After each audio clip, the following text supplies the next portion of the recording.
Hello, everybody. It is time to digest new material. We're super excited to be back with a new weekly live stream series. That's right, this is going to be weekly, not just about Fire and Blood, but Fire and Blood is the catalyst for all this. When it was released, we didn't realize it was going to be this good. We're going to talk about that and a lot of other things. And Ashea is here as well. Ashea is the best, as you guys know. So we're super excited, like I said, to talk about this, and I'm going to get started with a couple quick announcements, and then we'll dive right in. While people filter in. So, like I said, every week we're going to do this, not just about Fire and Blood, but about its impact on A Song of Ice and Fire. We're going to focus on specifics within it, as well as what it means for the future of A Song of Ice and Fire, because, frankly, it means quite a bit. Like I said, we didn't realize this was going to be so good. We thought it would be a lot more like World of Ice and Fire, isn't that right? What were you expecting from this book? I think I was expecting it to be very good, but I also thought World of Ice and Fire was very good, so I'm maybe not the most unbiased person there, That's a good point. But, we're not the best. We're not the most unbiased about Song of Ice and Fire history. That's a good point. We love the history, so I was rabidly excited for the history. So what I guess I mean is, what did we expect other people's reactions to be? I don't think we expected other people to like it I don't know that I much. thought it would be #1 on the New York Times bestseller list, which it was. So yeah, that's true. That is really cool. Yeah. So in case you didn't know that, now you do. It is doing really well as far as book sales, and not that George needs the money, but it's nice to see it, the popularity of validation. Yeah. Good fake history. And so this is a good problem for us to have, because when we started covering the advanced information about Fire and Blood, as in the excerpt, we told everybody we were thinking of expanding our Patreon goal to the point of doing a monthly live stream, and we haven't reached that goal. In fact, we're going to scrap that goal, because it's kind of silly to be trying to work up to a monthly live stream when we're already now doing a weekly live stream. So that we had to change gears on that, because, well, we didn't expect Fire and Blood to be so well received. So we expected it to be more like the World of Ice and Fire. And like Ashea said, that's not a bad thing at all. We loved the World of Ice and Fire. But it was, if we're being critical, less readable. It was it's drier. I think that's fair to say. It was George's first attempt making his own fake history book. And I think he had some things in mind. He originally had that plan to do remember the spilled ink plan? He wanted to cover, that? He had all these ideas. And I think that writing it from a master's point of view was a cool idea, but it makes it drier, makes it less readable. So Fire and Blood is full of dialogue and really interesting characters and storylines. And so he modified his approach, and I think that makes it a lot more digestible. So if you're on the fence for getting this book, hopefully this helps. Hopefully this pushes you more towards buying it, because, obviously we're going to say good things about it no matter what, because that's just how we are. But really, these things I'm saying, I'm not exaggerating. It really is a lot more readable. The characters in it are interesting, and it's just really well written. And I think widely the fandom has received it roughly the way I'm describing right now. So how we're going to do this is this first roughly hour or so of this live stream, we're going to just do an overview. So if you're kind of spoiler conscious still, you're safe, because we're not going to get into too many details yet. After the first hour, and we will announce it clearly when we're done with that first hour, we're moving into spoiler territory. And then from then on, as in every Tuesday, always at 6 p.m. Eastern, 11 GMT, we're going to be diving into the details. Except for Christmas, that's right. Tuesday is Christmas this year, or Christmas is Tuesday this year, rather. And we will be skipping that week. So it'll be this week, next week, and then not the week after. And then from then on, for the near future, we're going to revisit the weekly live stream when Season 8 comes, because during Season 8, we're going to pivot to covering the show for 6 to 7 to 8 weeks, and then back to Song of Ice and Fire, and we'll revisit it then. We may have, maybe we'll get lucky and have Winds of Winter news by then. Speaking of the Winds of Winter, this is going to be a test run for us. New material. None of us were podcasting hardly at all, except for maybe a podcast of Ice and Fire, maybe definitely them. A couple other shows maybe that were not fully Game of Thrones dedicated, that were podcasting before Dance of Dragons came out. So none of us in this broad fandom of A Song of Ice and Fire Game of Thrones coverage has dealt with a new novel. We've dealt with, these history books coming out. So it's a good problem to have. We don't know how we're going to do it. So this is kind of a test run for that. We're going to figure out how we're going to cover so much new material at once. And so this is kind of a warm-up for that. Hopefully, it's a warm-up for something soon. And Ashay and I have also talked about having frequent guests for these discussions, because a lot of wide takes and wide variety of people interpreting the information in different ways. That's what happens when it's new, right? This stuff isn't settled yet. We're still digesting it all. So you guys can give us feedback on who you would like to see as guests on the show, and we will do our best to bring them in. We're definitely going to have Lady Gwyn very soon. That's right. Lady Gwyn signed up as well to be on an episode shortly. And if you guys didn't hear, congrats to Lady Gwyn and Yoke Boy for getting married. Yeah, how cool is that? And also, speaking of Radio Westeros, we are all well underway with plans to do probably 2, we're not sure yet, episodes on the Dance of the Dragons. Full scripted, full production. It'll have touches of both History of Westeros and Radio Westeros, so it'll be a nice combo effort. And for everyone that's putting in super chats right now, which we've already gotten, 1, 2, 3, 4, 5, 6. I believe our plan is not to address those until the halfway mark. Is that right? Unless they are not spoilery. If they're not, well, a bunch of these aren't spoilery, and I put them in the document. Okay, well, I'll get to those after the announcements. Then we'll be getting into it really soon. Cool. Okay, 2 more announcements, and then we'll start with these questions and get into our overview. The first one is we have new rules for episode voting on our Patreon. Because we had so many part 2s and part 3s this year, we've had topics that grew larger than we thought they would. So from now on, if you're at a patron level that gives you a vote on future episodes, it's going to be from now on, and in fact, I'm going to release the vote shortly after this episode. You'll be getting that email. We'll be letting you guys vote on all the rest of the episodes until the Winds of Winter comes out. So that'll be that's cool. You guys get more voting and get to decide what we do next. Whether you guys want us to finish Bloodraven, whether you want us to finish Nymeria, whether you want us to do something else entirely, that'll be up to the voters. So, democracy in action, right? Now, also one last thing. We have been continuing with our Twitch streams. That's been a lot of fun. We are still running a House Horror stream. That's HOARE. We're I guess about 90 years into that campaign in terms of game time, and it's every other Friday on Twitch. You can follow us on twitch.com or twitch.tv. They both work /History of Westeros. And do you want me to put that up on the screen? Yeah, sure. Yeah, please put that up on the screen for me. And also, we have, if you don't catch the show on Twitch, if you don't catch the live stream on Twitch, like I said, every other Friday. The next one is not this Friday, but the one after. That will be we re-upload the replays to another channel that we have called Westeros History Gaming. It's on YouTube. It's really small. There aren't even 100 subscribers yet because it's only our uploads from the game streams. And so check those out if you are so inclined. And we'll be starting another game stream besides Crusader Kings within a week or 2 as well. And that will probably be following right after these Tuesday live streams. All right, enough of the announcements.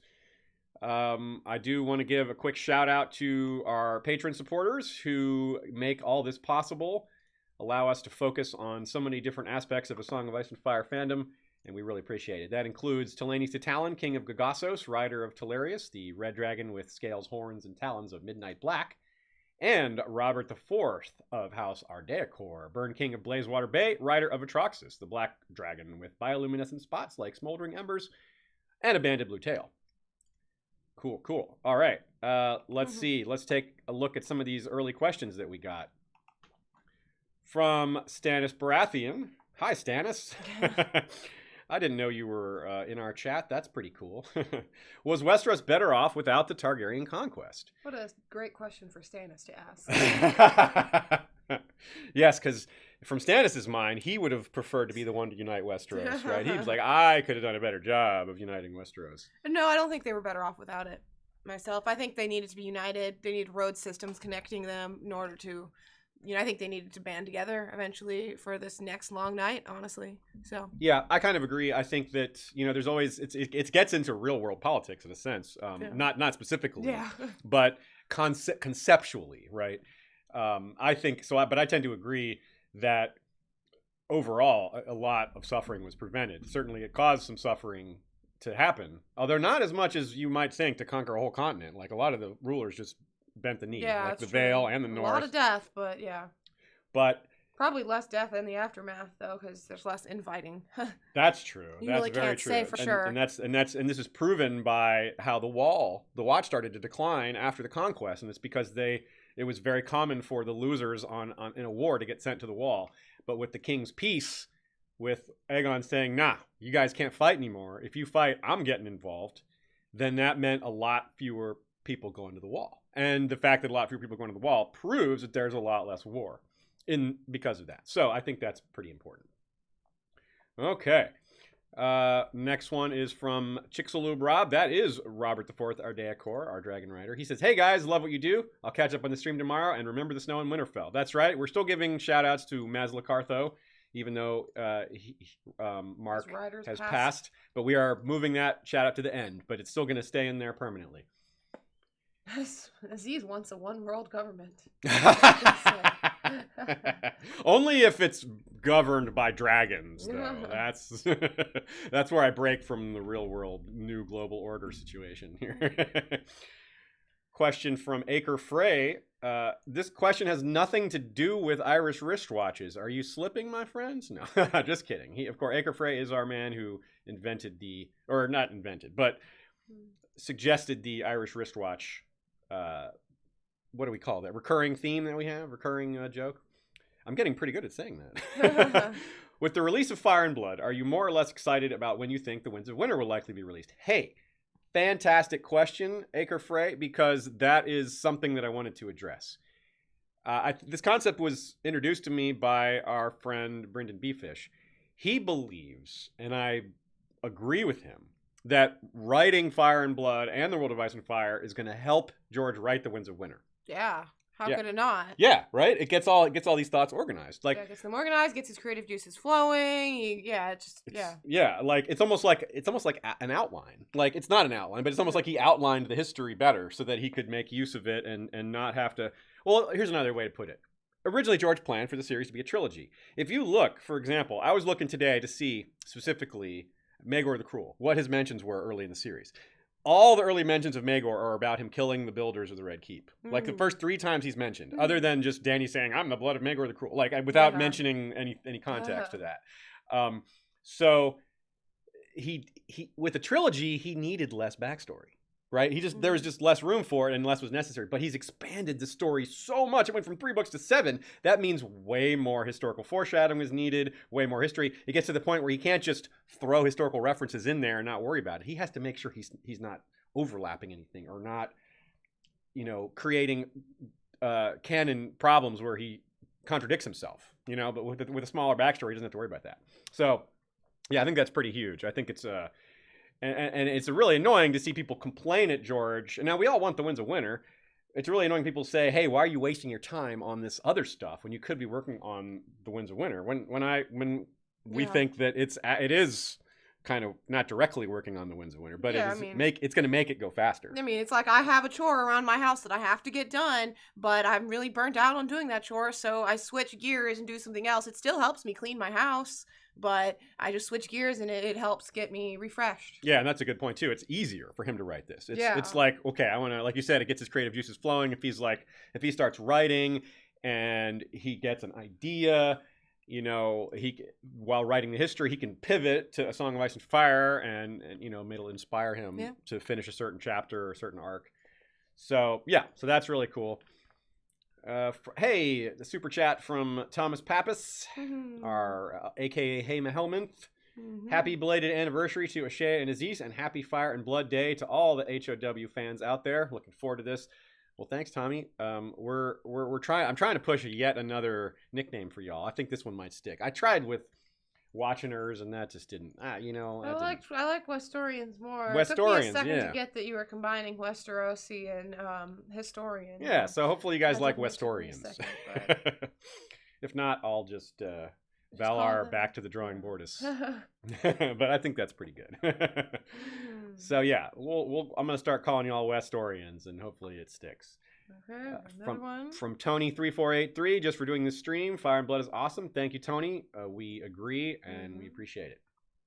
Got one from Stephen Stark here, who said Ashea is the best. It is known. Good to see you today, Your Grace. It's nice to see you too. Happy belated birthday again. I know I wished it to you on the day of, but nice to say it out loud. That's right. He is the Hand of the Queen, so it's appropriate for him to lead the charge on the Ashea is the bestesses, which is a true fact. Richard Tabor, super chat. I'm sure you guys will clutch this stream. This is Brown Dude on Twitch, by the way. Looking forward to the streams when I can catch them and the VODs when I can't. That's right. Of course, these are always going to be posted on our podcast stream afterwards, usually within 24 hours. And yeah, so that's that. And finally, then, from the prince that wasn't promised, no question, just love you guys. Well, we love you too, even though you weren't promised. And that's the prince that... now we're caught back up. No spoilers in any of those super chats. Good job, you guys. Hope everybody has a nice beverage. I'm drinking out of my Ice and Firecon water bottle, but it is not water. It is coffee. You guys knew you guys knew. That's not a bottle either way, Aziz. You're right. What is this? It's a water. It's a coffee thermos mug. Yeah, it's a water thermos. It's now a coffee thermos. There. I've changed its purpose. Okay, so I think that we're gonna, like I said, we're gonna start with an overview. And we'll carry this on for maybe another 45 minutes, and then we'll start taking more specific questions, start getting into details, start getting into theories. So again, if you're spoiler conscious, no worries. And we'll try to stick to the early parts of the book, because I know a lot of you guys, well, you have lives. You can't just sit down and read this book, spend all day on it. So a lot of people have read a third or half or etc. So not everyone's finished. So I want to keep that in mind too. So we're going to try to focus, even when we do get into details, we're going to try to keep it to the early part of the book. Now, we knew the artwork in this book was going to be good. They never screw that up. George is fairly particular about it, and he's really good at it. He's good at picking artists, and he's got a lot of power in the industry, being as successful as he is. So we have the style is really neat. You get black and white art this time instead of the color of the World of Ice and Fire, and I think that's really neat. It's different. You get some really cool takes on a lot of different important figures. We have this piece here that I think is particularly awesome. We have Alysanne lighting on the high tower. And yeah, how cool is that? I love it.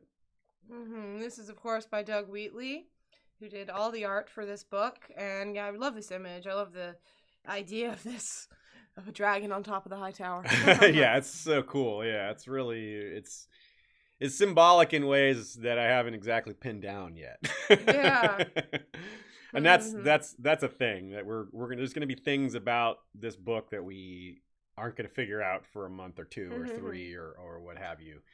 And that's just the way it goes with really detailed, complicated, layered books. That's what we love about this series. And anytime we get something big and new like this, it's gonna last for a while. So yeah, so more on why we like this book, more on why I think it's more readable than The World of Ice and Fire. First of all, The World of Ice and Fire had some limitations. It originally it was only going to be 50,000 words. It ended up much, much bigger than things like 180. But they originally had a plan to condense it. And so what George wrote was too much for it. And so a lot of what we got in Fire and Blood is this, quote unquote, too much, the extra. But he also went back and added some things. And one of the proofs, I think, that of what I said about how this book is more readable is that there's some theories coming up. People are discussing things in Fire and Blood that were in the World of Ice and Fire. Now, I'm not saying people weren't aware these things were in the World of Ice and Fire. This isn't some like, oh, we already knew about that theory. No, I don't mean it like that at all. I just mean that because this book is more entertaining, people are engaging with it more, and these theories are getting discussed more. It isn't that people didn't know about them already. Maybe it is in some cases.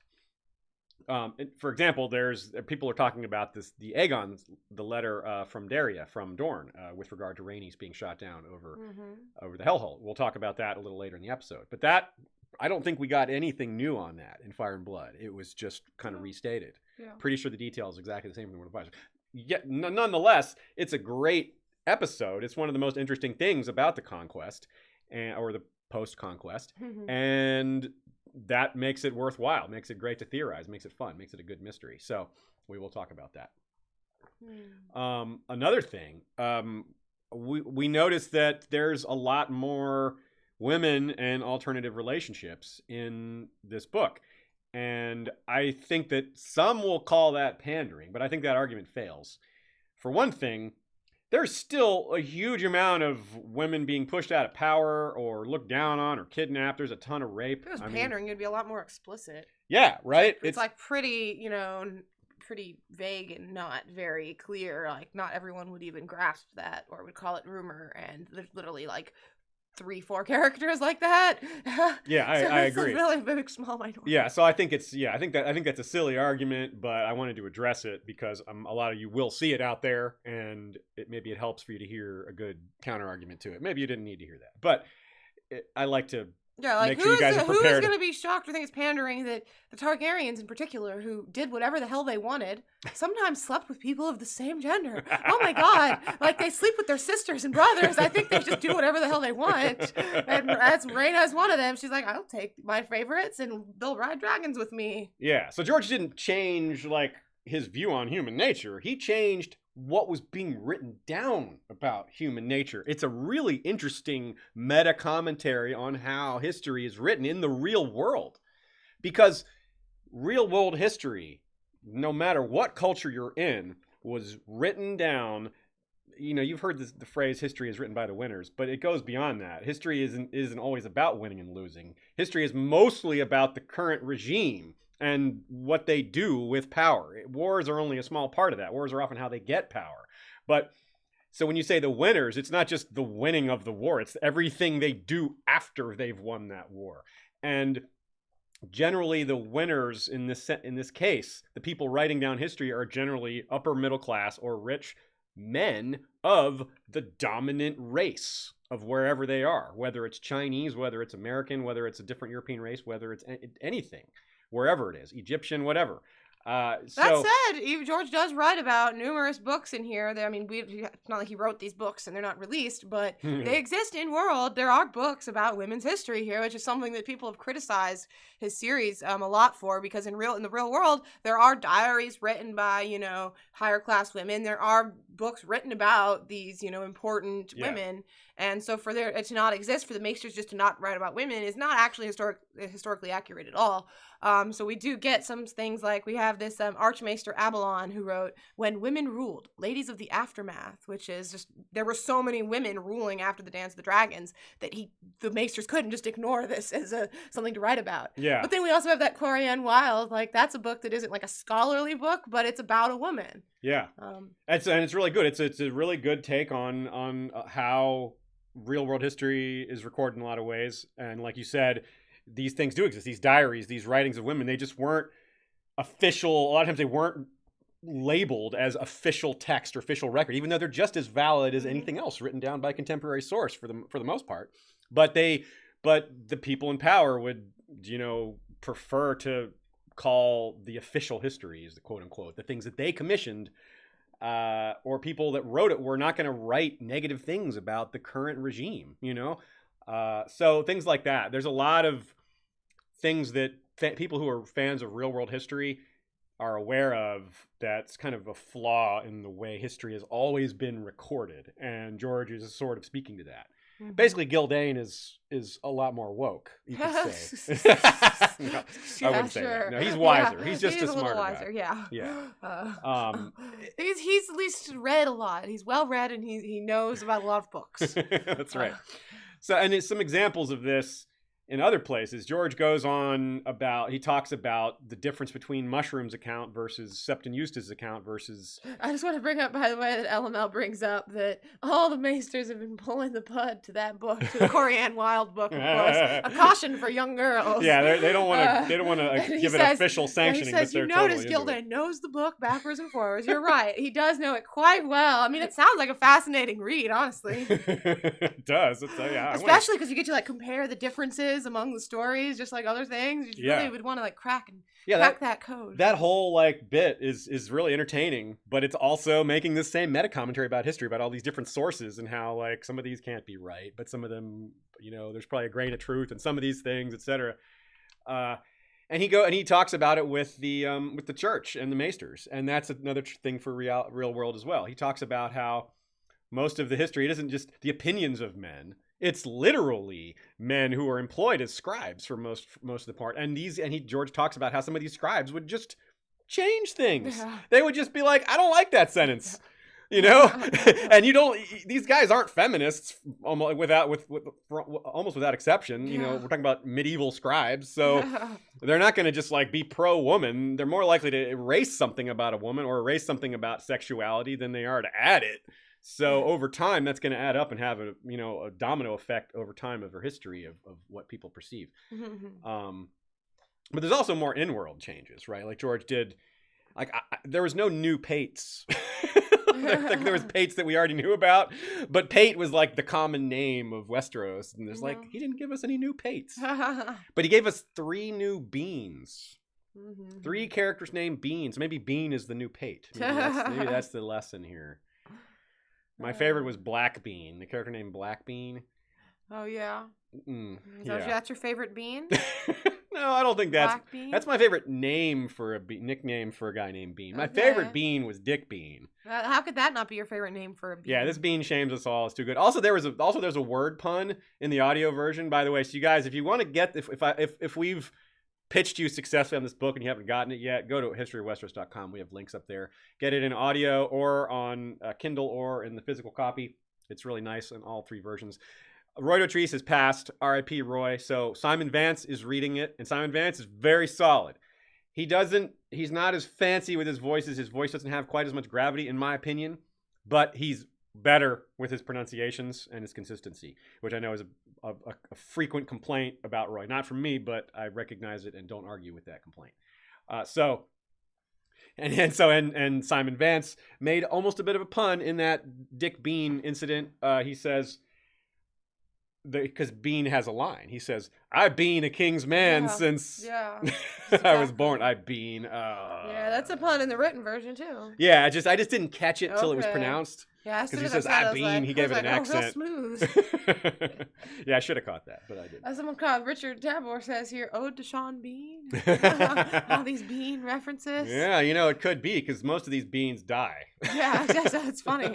I hadn't thought. I wonder, do they all die? Do we see them all die? I don't remember what happened to Black Bean. I think I don't know if his fate was mentioned, but yeah, Dick Bean dies it says he died instantly. It might be a good catch, actually. I'll be curious to know. That is a good catch. We'll have to investigate. It's very random to have all these beans. Be on the lookout for future beans. Beans are meant to be eaten. So there is on the topic of real life retconning. Now, to be clear, a retcon isn't a real life thing. It's only something that can exist in fiction, and what it means is it's retroactive continuity is what it's short for, and it's when an author just changes the truth of what something, usually because they've screwed up, they've made a mistake, they've contradicted themselves, and so they have to fix it. George has only done this a few times. He's and none of these, for the most part, were significant. Like one of them was calling Renly blue-eyed and then calling Renly green-eyed, and he fixed that by calling Renly blue-green-eyed from that going forward. I mean, I tell you, most people in my life, you'd ask me what color their eyes are, and I'd be like, blue, green, brown, blue, green, I don't know, blue, brown, whatever. I'll say whatever, light colored. So when these scribes are changing history by just deciding I don't like that passage and I'm going to change it, they kind of are retconning history in a sense. Now, we actually got that in the Targaryen family tree. Now, I'm not going to go into detail just yet because I want you all to read that first, but to read the significance of it first. But I will tell you what the change was and then because if you aren't aware of the change, when you read Fire and Blood, you're not going to know it was a change, and the significance of it might go over your head. It might go over your head anyway because it's pretty sneaky. But you have very little chance of catching it without being aware of this retcon. Now, or at least it adds more gravity to the situation. Okay, so the retcon was George changed Jaehaerys and Alysanne's children to the point where the first child to live, because the first child they had died right away, died in the cradle. The second child did not die in the cradle, and her name is Daenerys. Her name was not Daenerys prior to the publication of Fire and Blood. It was changed about 6 months ago in an advance release. He released the family tree ahead of time, and he made that change. So be very aware of that when you're reading it, because it's pretty significant. Pay attention to the other names of the children in what order they come in. Yes, I've said too much. No, that's good. It's really interesting. I think it might be even too on the nose. So be very, very aware of that. And we'll talk a little more in detail about it, or a lot in detail about it, after the first hour is done, especially if people want us to. Otherwise, we'll bring it back some other time. Now, another thing George brings up over an overarching theme is the perils of incest. I think he references it more. Yeah. And it occurred to me to kind of look up what kept bringing the incest tradition back in the Targaryen family tree, and a lot of times it was love. Yeah. Jaehaerys and Alysanne, they were determined to not let Jaehaerys and Alysanne get together, and they were like, "Nah, we're in love, and you can't stop us." Same thing with, what's his face, Duncan the Small, and not Duncan the Small. He wasn't. No. That wasn't an incest relation. Sorry, his younger brother Jaehaerys and Shera, they're his brother and sister. Those Jaehaerys. Yeah, those Jaehaerys. Love their incest. And Jaehaerys first and the second, and then we have Viserys the First. It wasn't incest, but his. Nina brings up it wasn't with Aegon the Fourth and Nerys, of course. So you could make the argument that there was love between Nerys and Aemon, but that's true. But that was not an incest relationship. That was for love. That's true. And crazy Baelor the Blessed and ultra religious Daeron II also were kind of against the incest marriages, and none of their and Baelor just wouldn't go through it himself, and only one of Daeron's. No, none of Daeron's sons married a Targaryen. They all married outside of the family. Yeah, certainly some of them had dragons, which is the whole big thing that they said is like, well, when you have a dragon, you can do whatever you want. Exceptionalism and Targaryens being different and all that. But later we still see they don't have dragons and they still try the incest. So. And it has more consequences in some cases, because you're right, they don't have the dragons to back it up, to back them up. I did love that bit about the exceptionalism, about the theology of how to excuse this. Yeah, we knew it had to be addressed. It's like, wait, because it was kind of this thing hanging out over the series. Like, how did because the faith hates it, and we knew they hated it, and we knew Maegor beat them down, and then Jaehaerys kind of smoothed it out. Yeah. But we don't really get it. We never got a full explanation of how it was. No, it was convincing too, and he sent out all the different people, the 7 or whatever, to proselytize the good word of exceptionalism. And this is a good example almost of historical retconning. They basically said it's they kind of changed their own beliefs. They're like, oh, but the 7 have this, but the 7 didn't make the Targaryens. Yeah. The 7 made the Andals. And this has a real world parallel. The Macedonians, when they conquered Egypt under Alexander the Great, and then shortly afterwards, Alexander died, and his empire was carved up into several little pieces. The Egypt piece went to the Ptolemaic dynasty, and the Ptolemies just retconned Egyptian history. They decided to insert a god named Macedon in the Egyptian pantheon and wrote it down as if he had existed since the beginning of time. And so that was how they kind of got people to accept their rules. So this has semi-historical basis, and the Ptolemies were quite incestuous, by the way. So even more of a parallel. So there you go. We also have a lot more mentions of the Faceless Men. Again, since we're not talking spoilers too much, I'm not going to bring up the context of them being mentioned, but mentioned quite a few times. So to me, that is maybe indication of their rising importance in the next book, which I think a lot of us predicted, but maybe it's going to be even more than we thought. There were also more mentions of new foreign gods. Yeah, that's kind of cool, right? Yeah, there were definitely some cool mentions, which I particularly appreciate, especially because as you see back here, if you're watching, in the Essos map of Michael's, he did the gods of Essos, this pantheon thing, and so it was really fun seeing how he chose to personify these gods. And so I really want him to do the new gods we found out. Yeah.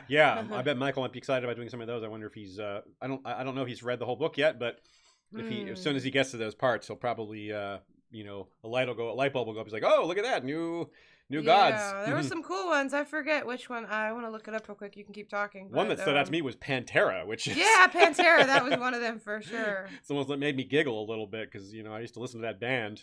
It's just, I'm pretty sure it's just Spanish for panther. Yeah. It's just, I don't think it's even some fancy made up word. I think it's just literally Spanish for panther. Someone will correct me in the chat if I'm wrong about that. I hope so. Okay, so here's something else we're going to do. I'm going to interrupt our overview briefly for a recurring feature we're going to have in these live streams going forward. A lot of you guys have seen this already, at least a different version of it. What we've been doing on Twitter is posting what I've been calling parallel lives. And these parallel lives are a comparison of usually a current storyline character, someone in A Song of Ice and Fire, who has a historical parallel. And a lot of times these parallels are really tight. A lot of them are much more close than you might think. You might think that, oh, this guy is kind of like this guy. An easy example is Aegon the Conqueror and Daenerys. There's a lot that they have in common. 3 dragons, they ride the black dragon, they're going to try to conquer Westeros, etc. There's a lot of things like that. That one's a little more straightforward. There are some that are not so straightforward, and some of these are really powerful in terms of not just being fun, but in their ability to predict what's coming for the current storyline character. So, twice an episode, we're going to do these about once an hour. And this first one is the first one I ever posted on Twitter. Some of you guys have seen this one already. I've also posted it in our Facebook group, and so here we go. Here's the example. On screen, I have Cruel, violent to his own family, largest in-class mount, path of destruction across the Riverlands, captured Harrenhal easily, killed a Targaryen, triggered brutal revenge, not beautiful revenge, brutal revenge, and then died in an epic duel versus a warrior prince. So, a lot of you have already realized that one of the answers is Gregor Clegane, okay? And you'd be right. That is the answer to one of them. The other, well, I'm going to let you all think about that for a few minutes. Some of you may have already figured it out. I'm going to go a little farther with some of our discussion, and then in about 5 to 10 minutes, we'll come back, and I'll give you the answer to the other one, and we'll also discuss the rest of the parallel. Well, I can talk about the gods now. Yeah. I wanted to bring up. So perfect. You brought up the 6-breasted cat goddess Pantera. Very important I forgot to mention she that. had 6 breasts. Yes. But also there's Indros of the Twilight, who was male by day and female by night. Okay. Just got my mind thinking about it. With any of these legendary or mythological things, I always want to think about what they could, parallel to and what they could hearken to. So that is interesting. We already knew the pale child, Bacalon of the Sword, and we have that up here above my head, actually, that little child. And then this one was really interesting. Faceless Sagael, the giver of pain. Yeah. Just because I think the faceless part with the giver of pain part makes me think of some sort of inverse of the faceless men, because they're releasing you from pain in some way. But also just the Gael of Gale just made me think of Alysanne's daughter Gale randomly. It's just not a word that we see a lot in the series. That's a good point. So anyways, I thought that was interesting.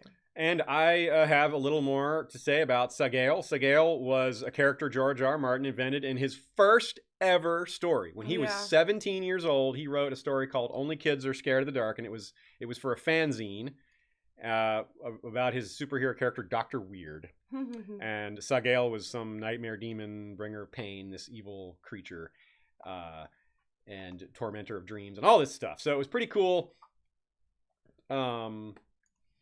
Yes, Gal, the Pale Child did appear. We've heard about Bacalon, the Pale Child, a few times. Yeah. But the rest were new. What are you looking at now, Z? That's funny. I've read I think I read the wrong one, but it still works. Oh. I didn't read the right Parallel Lives tweet, but it still works. I did a different comparison. Yeah, that's funny. But I didn't say who I wanted it to be, so it still works. I made a mistake that doesn't matter. How about that? Wow. Huh. So yeah. Okay, That so is funny. now, okay, so people have had time to think about the answer to the question. Now, The answer was Magor Gregor, and now it's I had intended for it to be Magor, and it does work as Magor. However, it actually doesn't work as Magor because Magor never captured Harrenhal. yes. And he didn't, and it didn't really trigger a brutal revenge when he killed a Targaryen. It triggered revenge, but it wasn't brutal. So yes, the answer is Aemond One Eye. Aemond One Eye was cruel and violent to his own family. He certainly murdered Lucerys. To be fair, Lucerys cut out his eye. Like, what is up with those kids? Like, attacking each other as children with daggers in the face, and these were vicious kids. None of them were good. Well, maybe Daeron was okay. He seemed fine. Yeah. At least fine. So during the Dance of the Dragons, Aemon just flew all over the Riverlands, burning things, just burning castles, destroying stuff. Well, so did Gregor. Tywin ordered him to do that. They both captured Harrenhal easily. Gregor took it from Vargo Hoat, his men had abandoned him, etc. Killed a Targaryen, triggered brutal revenge. Well, we know Gregor killed Aegon.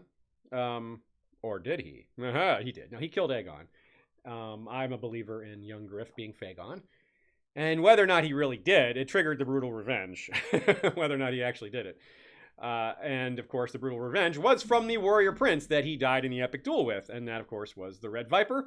Now, in Aemon's case, it was the brutal revenge was the killing of Arax and Lucerys, which triggered the blood and cheese incident of the murder of poor Jaehaerys, little Jaehaerys there. And then the epic duel was Daemon Targaryen, who George himself has compared to Oberyn Martell. Yeah, so the epic duel was itself a parallel.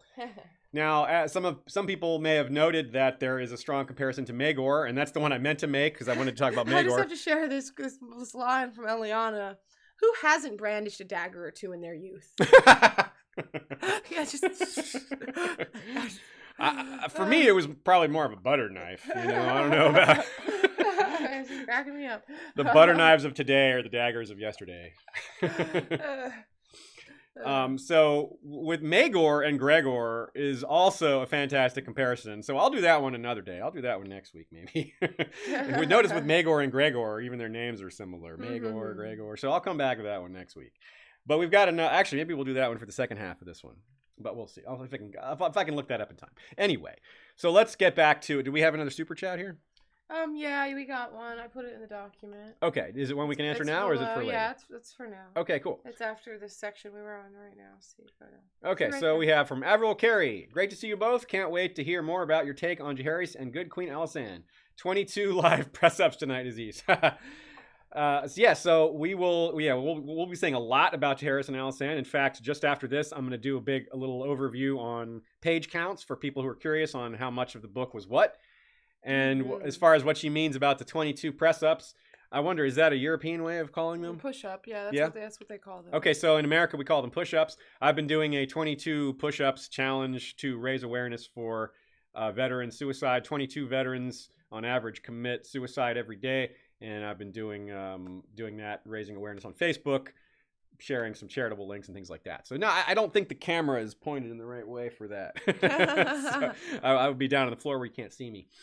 But maybe some other day. We'll have some thing where Sean's doing dancing and I'm doing push-ups. And Sean's actually doing the push-up challenge too. How about he dances on your back while you do the push-ups? That sounds hard. But maybe. Okay. Anyways. Okay, so let's divert for a minute to the page count stuff. So you guys can get a sense of where George focuses attention on and you can get a sense of how much of it is new. Because yes, a lot of the book is not new. A lot of it is the Princess and the Queen, the Rogue Prince, parts of the World of Ice and Fire. But that said, a lot of it is new. Maybe, I think more than half. Yeah, I mean, for example, you listed out here, and basically all of the Jaehaerys and Alysanne stuff is new. And that alone is 275 plus pages. That's the largest section of the book. Yes. So that we really didn't know anything about that time period at all. Yeah. Yeah, it's almost entirely new, other than a few very basic outliney type things. We knew some of the kids she had. Yeah, we knew the roads were built, but we didn't know the circumstances or when or what allowed them to pay for it, any of that stuff. And that detail is in there. But then the next biggest section is the dying of the dragons, which is a bunch of stuff we did know, but there's a bunch of new stuff in there too. Yeah, I would say that something like a fifth to a quarter of the Dance of the Dragons is new. And I'm not counting the aftermath, because the aftermath is a huge source of new stuff. So only the war itself and the lead up to it. The lead up to it has a little bit more, for sure. There's a few more details here and there, a little more details, a lot of different characters, a few more new small storylines. Definitely more details on some of the characters in the war whose storylines were not completed because it was abridged. That's satisfying, for sure, to see some of these characters that you just see them mentioned and you never find out what happens to them. So that's nice. Almost all of those are loose ends are tied whereas up. Like the majority of Aegon the First and the Sons of the Dragon we've had released, especially because we had Sons of the Dragon released already. Yeah. Although there's a little bit of new stuff. There's a little new stuff in there, but so like out of 100 pages, I'd say probably 80% we knew and 20%. I'd say that's about right. This is 48 pages of Aegon the First, which almost all old, and which unfortunately that's a little too bad, because if you're starting to read the book and you're like looking for new stuff, you're like, well, none of this is new. but it gets new around the end of Maegor's reign, I'd say. Like that's when there's a little bit before that, but most of the new stuff in the Sons of the Dragon has to do with the transition between Maegor and Jaehaerys, which is fleshed out more. And then, like you said, huge portion on Jaehaerys and Alysanne. It starts with Jaehaerys because Alysanne is a lot younger at first, and Jaehaerys is. By the way, that's another recurring theme before the Dragons is kings that ascend to the throne without being of age. Mm-hmm. And that didn't happen nearly as much after the Dragons. With the death of the Dragons too. I mean, with Aegon the Third, but yeah. Yeah, exactly. It's like that midway, but they were kind of around. Yeah, and his descendants, like, because he had his sons were Daeron, the young dragon, who took over at 14, although he was more like an adult because he was given his full authority right away. Anyway, that was a bit of an aside. So Sons of the Dragon is 56 pages, like she said. It's maybe 10%, 15% of that's new. So there's a little new stuff in there. And then towards the end, now here's where it's almost all new again. We have The Hour of the Wolf, which is about 22 pages, and that's almost entirely new. It's like 20 out of 22 pages is new on that, probably, and it's good. Then we have The Hooded Hand, which I didn't know what the hell that meant. And now I do, obviously. But that's, like, in terms of what a neat new section, it is. It's very cool. It's more aftermathy stuff, and it's really neat. Then we have War and Peace and Cattle Shows, which is also... I swear, that kind of title, like the kind of thing you would name one of our section titles for our regular episodes. It's just like War and Peace and Cattle Shows. You're very right. your humor. You're right. And Gildane would get along. And that's about 30 pages, and it's really good. And then we have Oakenfist. I'll tell you, when I got the book, I did not start with the first chapter. I went to Oakenfist, and I read that chapter first, and then I went to the beginning because I knew that I knew so much of the first Aegon the First and Sons of the Dragon. I just really wanted to tear into some really new content. So yeah, I went with that. And how did you feel after reading it? Were you satisfied? I was satisfied, but I felt like I needed the context of the chapters before to truly appreciate the like political landscape that Oakenfist was alive during. Okay, yeah, that makes sense. And we have more to look forward to in his story eventually, because he's a young man by the end of this book. It's true. So he lives on for many more years, which we already knew, so that's not a spoiler. So he's in fact part of the young dragon's conquest of Dorne. So we know he outlives Aegon the Third, which Aegon the Third lives till I believe 157. So that is so that's a long time away. I really like the bit with Oakenfist going to the High Tower though. Yeah, really good stuff. So you guys have that's near the end of the book. So I know a lot of you guys who are reading the book haven't gotten to that yet. So it's something to look forward to. And then the last section is the Lysine Spring / End of the Regency, and that's 42 pages, so it's one of the longest sections. That's one section, because really, Terrace and Alysanne is 275 pages, but that's several different sections that I just kind of mashed together to describe it once. So this is one of the longest single chapters, and it's really interesting, and also almost entirely all new. There's a couple of really cool anecdotes in it. I feel really bad for Aegon the Third. I mean, I suppose I already did before, but like you really get a sense of just how depressed and like traumatized he is, and people are judging him for his reaction. I'm like, he's just doing the best he can. He saw some terrible things. Who would not be a sad sack there? Yeah, I mean, when he takes over when he becomes king, and this still, I'm not going to get anything we didn't already basically know.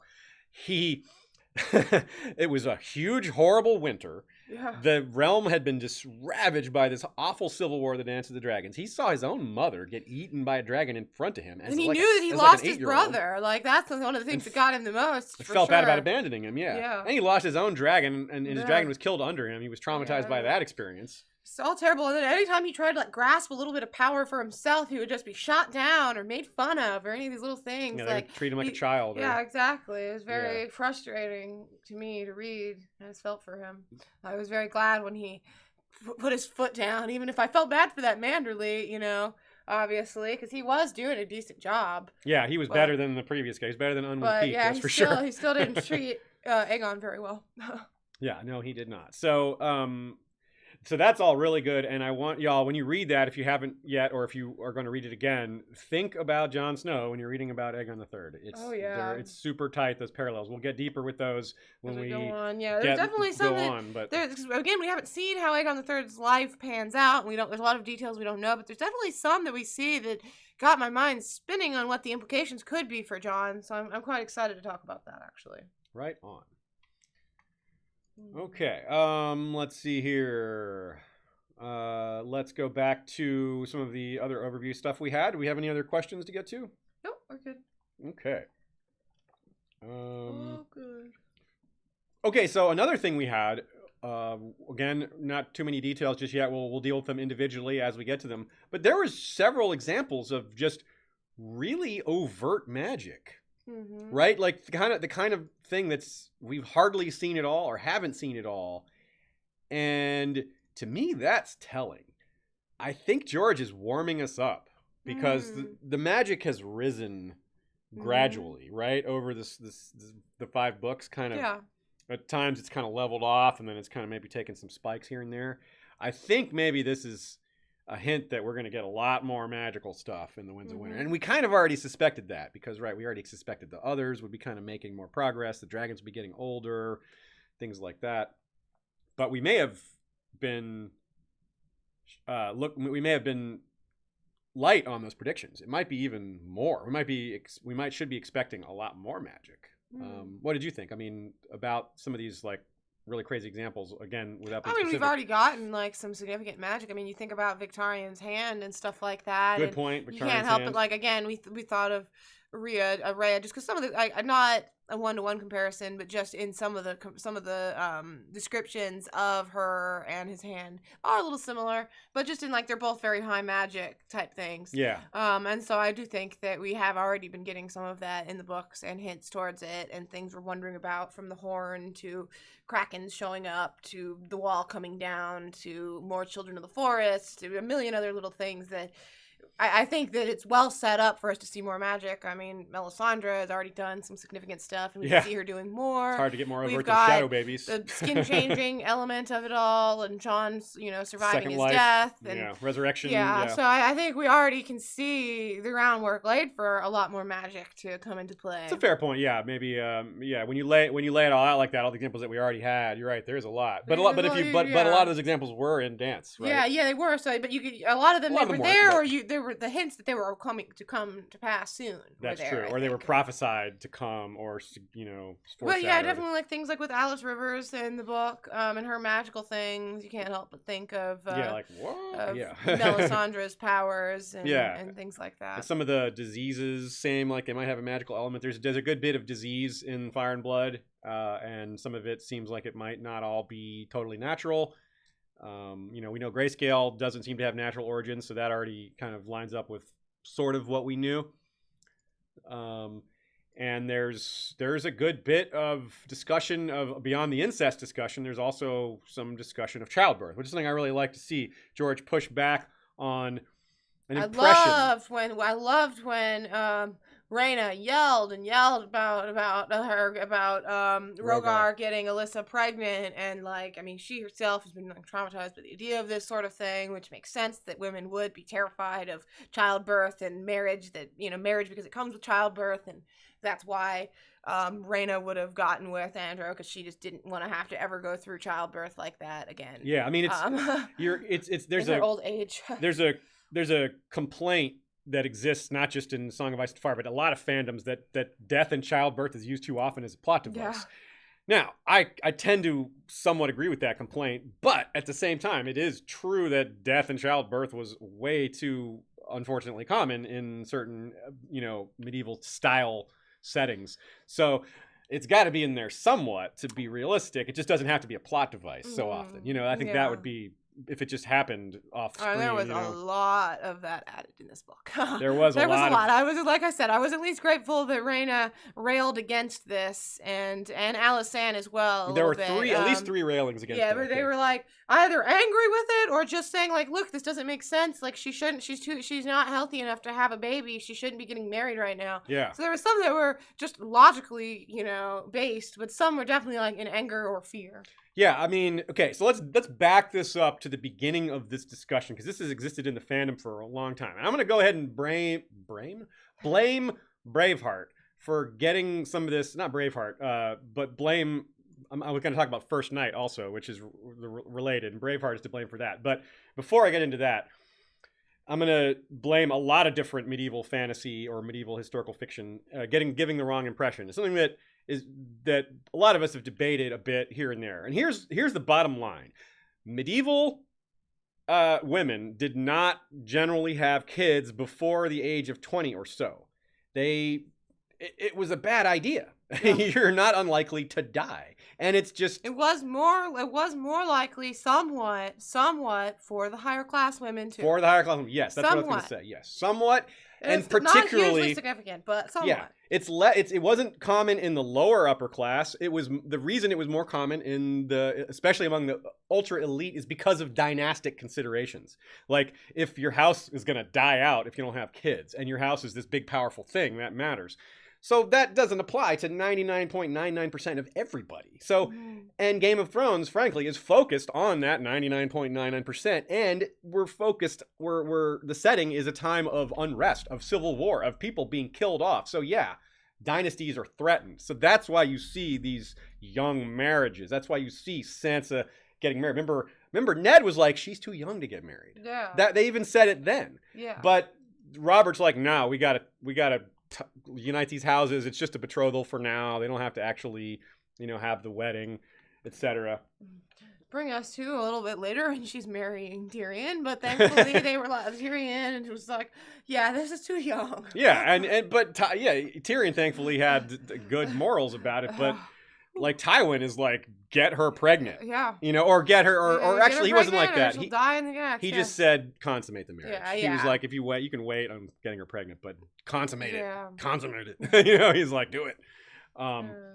So the other two people to bring this up are Alysanne.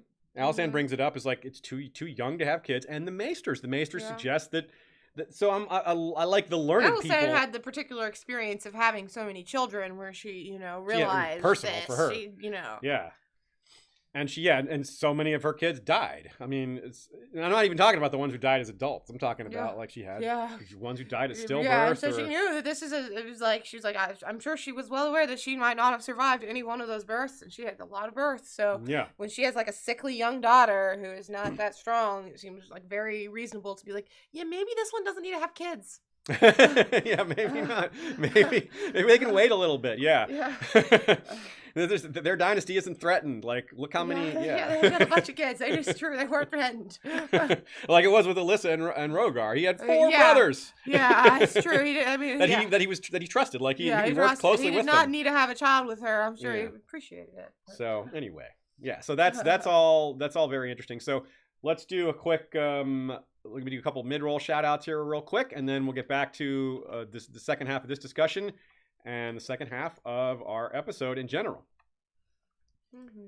I want to say hey to Vorsaki, wielder of a Valyrian steel arak with a dragonbone hilt, and Koalkoi, called Sunpiercer, wielder of a dragonbone bow. Also, shout-outs for... Whose turn is it this time? I believe it's time for the Sellsword captains. Peter Blaze of the Emerald Isle, captain of the Werewood Wanderers. 2 long lives, quick deaths, cold beer, and warm women. Daegron, Marshal of the Axe, is captain of the Red Tide. Resistance is futile. Chiron Cowlsbane is captain of the Stone Shields. The torrent breaks upon the stone. Haema Helminth is captain of the Whispering Children. Dead men tell no secrets. Shepard is the shepherd of Essos. All men are sheep before the shepherd. He is heir to the Whispering Children, the son of Hema. Lady Lajara Dajo is the Iron Lily, Master Archer. Castellan of the Summer Island Keep, Arboreal Point, Captain of the all-female Wailing Widows, Women and Children First. Cody the Crimson is Bastard of Bracken, Captain of the Red Waste Exiles and Recruiter of the Free Folk. Cameron the Hammer of Hornwood, Captain of the English Lions with the motto, Honor is the Reward of Virtue. Lord Brandon Brewer of Castle Blackburn is Captain of the Shadow Wolves. Our steel is cold, our vengeance colder. And Black Alex Sand, the Bastard of Spears, leader of the Bermuda Vanguard. You can get a cool nickname like that with shoutouts by going to patreon.com/History of Westeros. Become a member Westorian. You get things like early episodes, bonus episodes. We've got some episodes that are only available to patrons, a couple of chapter reviews, and some panels from different conventions. And we'll be keeping up with adding some new features. We're always modifying our Patreon and adding benefits and changing stuff. We're always trying to tweak and improve whenever we can. All right, well, that's all I have for the mid-roll. We can get back to it pretty quickly here. Glad to see we got a nice turnout here. Nice number of people joining us today. Thanks for that, folks. Like I said, this is a weekly thing, so catch us at 6 every Tuesday, and for the game streams every other Friday, also at 6. I like to keep that as consistent as possible. All right. So, leading on from our childbirth and age issue comes the issue of the first night issue. So I won't talk about it as much in how it was discussed in the book, because once again, we're trying to avoid spoilers as much as possible, because not everyone's finished that. But we're about at the hour mark, though. True. That's true. So we'll start to drift into some specific spoilers. But the issue that it's raised in Fire and Blood isn't as important, I think, as what it says about A Song of Ice and Fire. So it's kind of a good transitionary topic, because we don't have to get too specific to get into the details in A Song of Ice and Fire, which is the nitty-gritty is really there.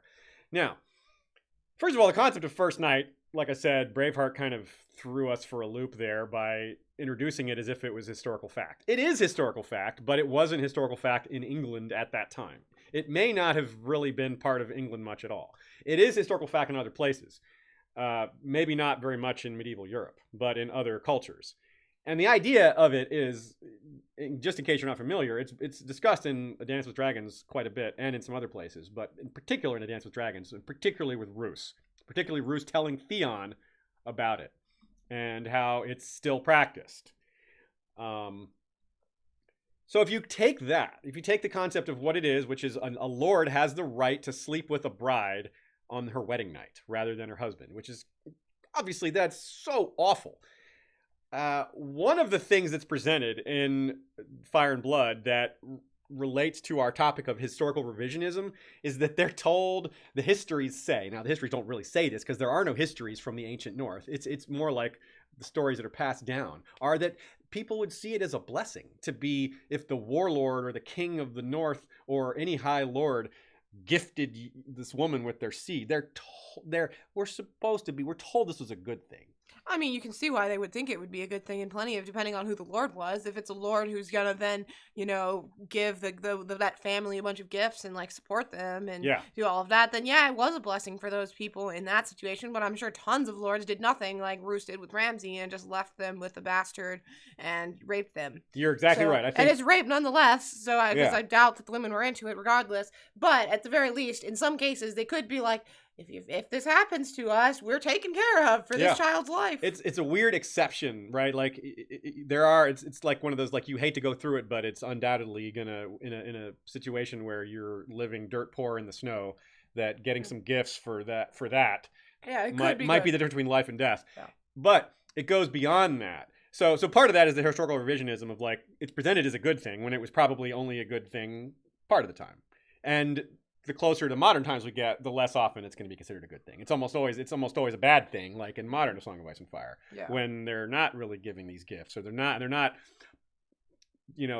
raising these bastards on high and saying, this is my son. And in other cases, you could also say that it might have been a benefit or a boost if we're looking at skin changer genes or anything like that. Yes. That they could be passing on some skills in that respect, which brings us to like the Targaryens thinking with the dragon seed thing. Dragon seeds are a blessing, and in that case, it's closer because they really do. It might have more immunity to disease, ability to ride a dragon potentially, good looks. Like there are some benefits to being of that genetic line in some ways. Yeah, so it's a ethical conundrum, but it also creates a lot of interesting storyline points of interest. Okay, so we take what we know about the dragon seeds. We know that at some point during the dance, they started trying to find new dragon riders. This is something we knew before Fire and Blood, obviously. And it worked for some and not for others. That's a whole other topic on why it worked for some and why it didn't work for others.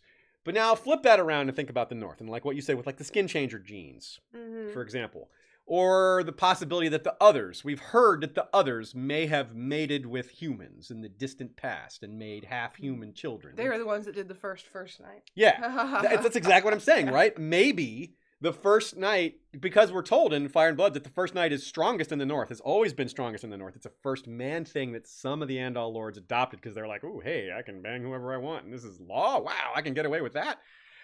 So it's these characters have this opportunity to speak about it in a different way.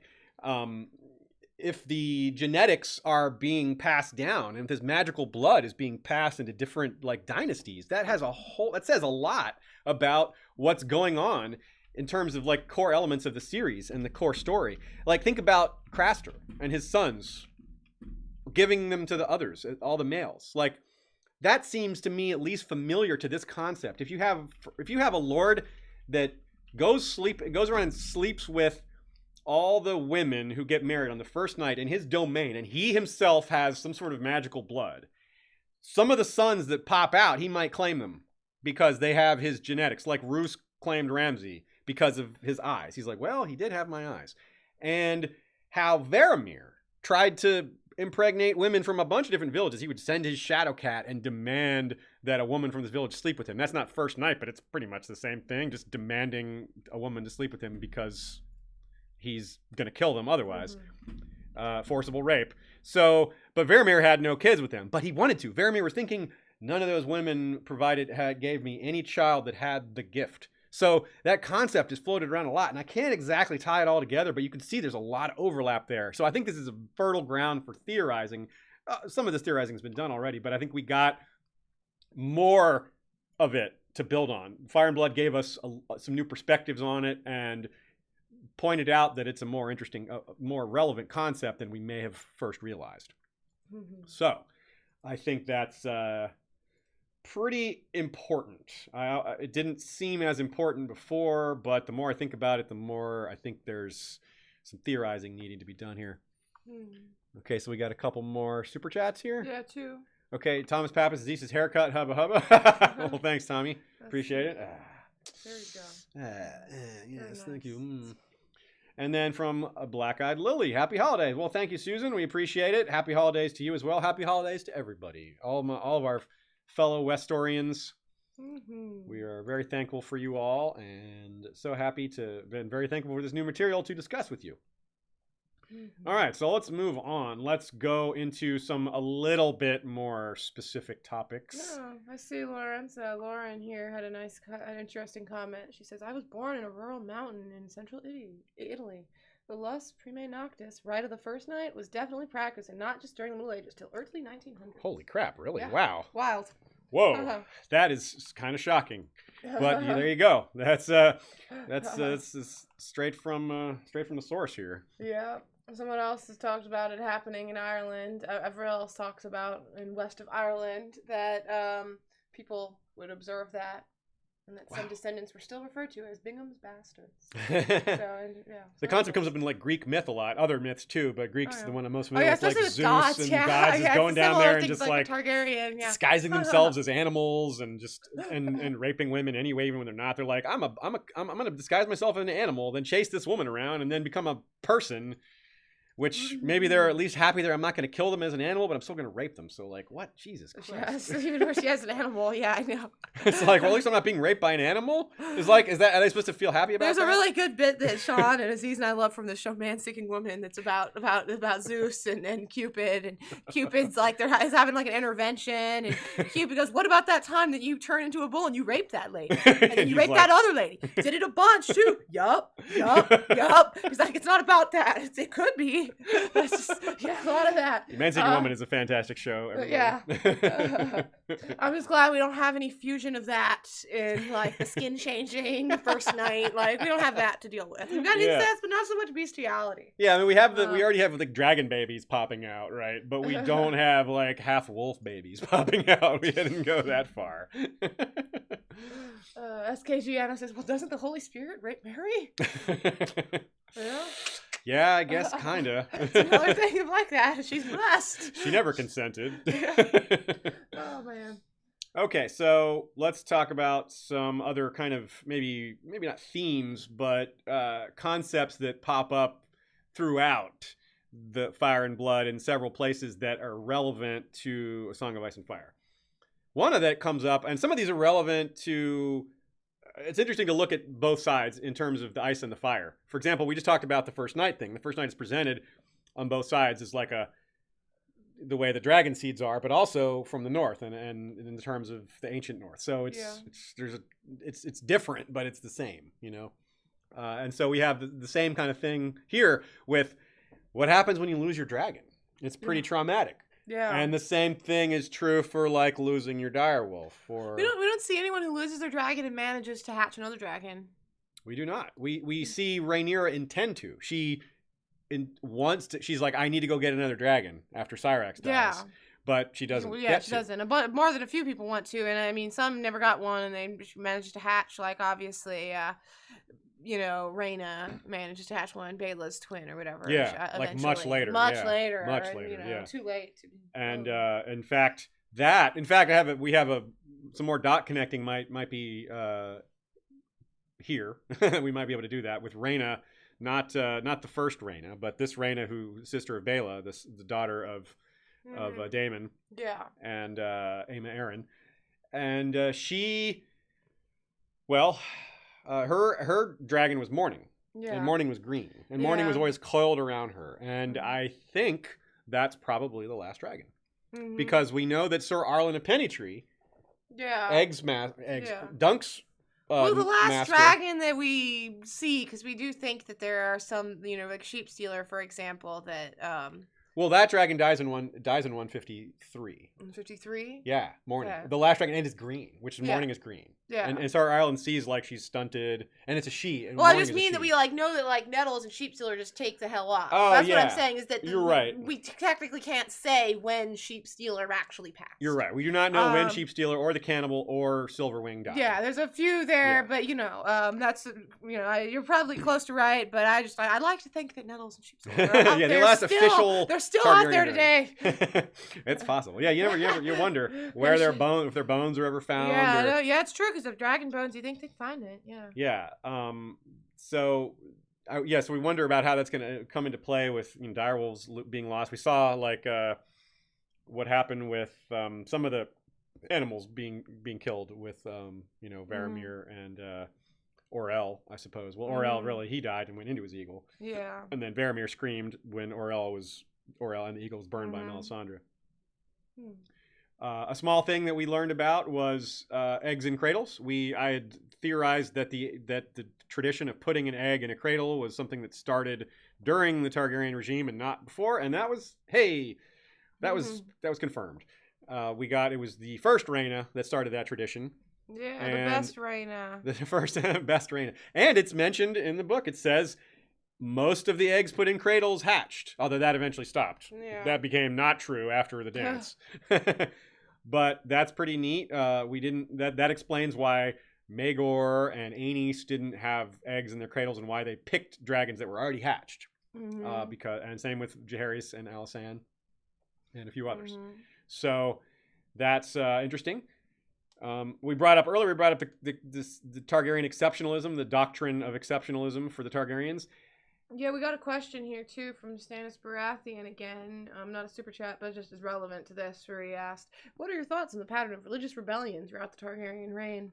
This is relevant in terms of the way they managed it. Yeah. And that exceptionalism was a very effective, I think, in keeping things tampered down for a little while. You needed some kind of compromise, because what you had with Maegor and the Faith was two sides that were never going to back down. They were like, kill as many of us as you want.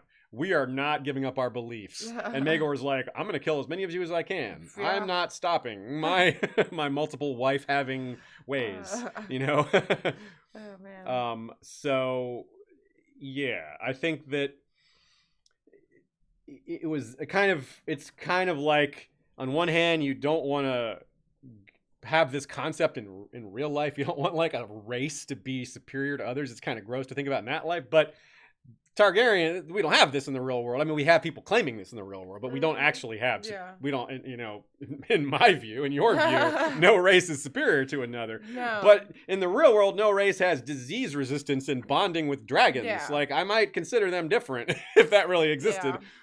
They had weird dragon children sometimes. Yeah, so yeah, I probably would think of them as pretty different. So, you know, so I believe the Targaryens have magical blood. I believe that a lot of Northerners have magical blood because of the skin changing and the green seer gene can manifest.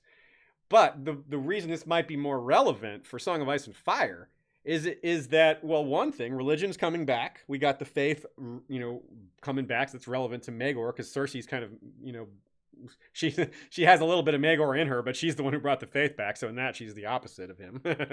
But she's gonna have to deal with what she's with this can of worms she's opened. And so it might be relevant for the Lannisters. Cersei and Jaime both have been kind of like, well, why can't we do it? Why can't we be like if you're a dragon, you could do it. And I forget what the exact line is. I wish we'd grabbed that one. But there's a line where they say, when you ride a dragon, you can marry your sister. It was it was some hedge knight that said, can I bang my sister? And he's like, well, if you can go tame a dragon, if you can do then that, yes. go ahead. I'll marry you myself, is what he said. I'll marry you to your sister if you can go tame a dragon. So it's neat, and I think it was necessary, because you did kind of have to, George did have to explain how they got from, we're going to kill you for these beliefs, to, okay, we accept this. Somehow that had to be explained, and it was. I think it was. I think George did a good job on that. We have a couple other small tidbits. We had another Corbray second son with Lady Forlorn, just kind of like Lynn Corbray, and just a small note there.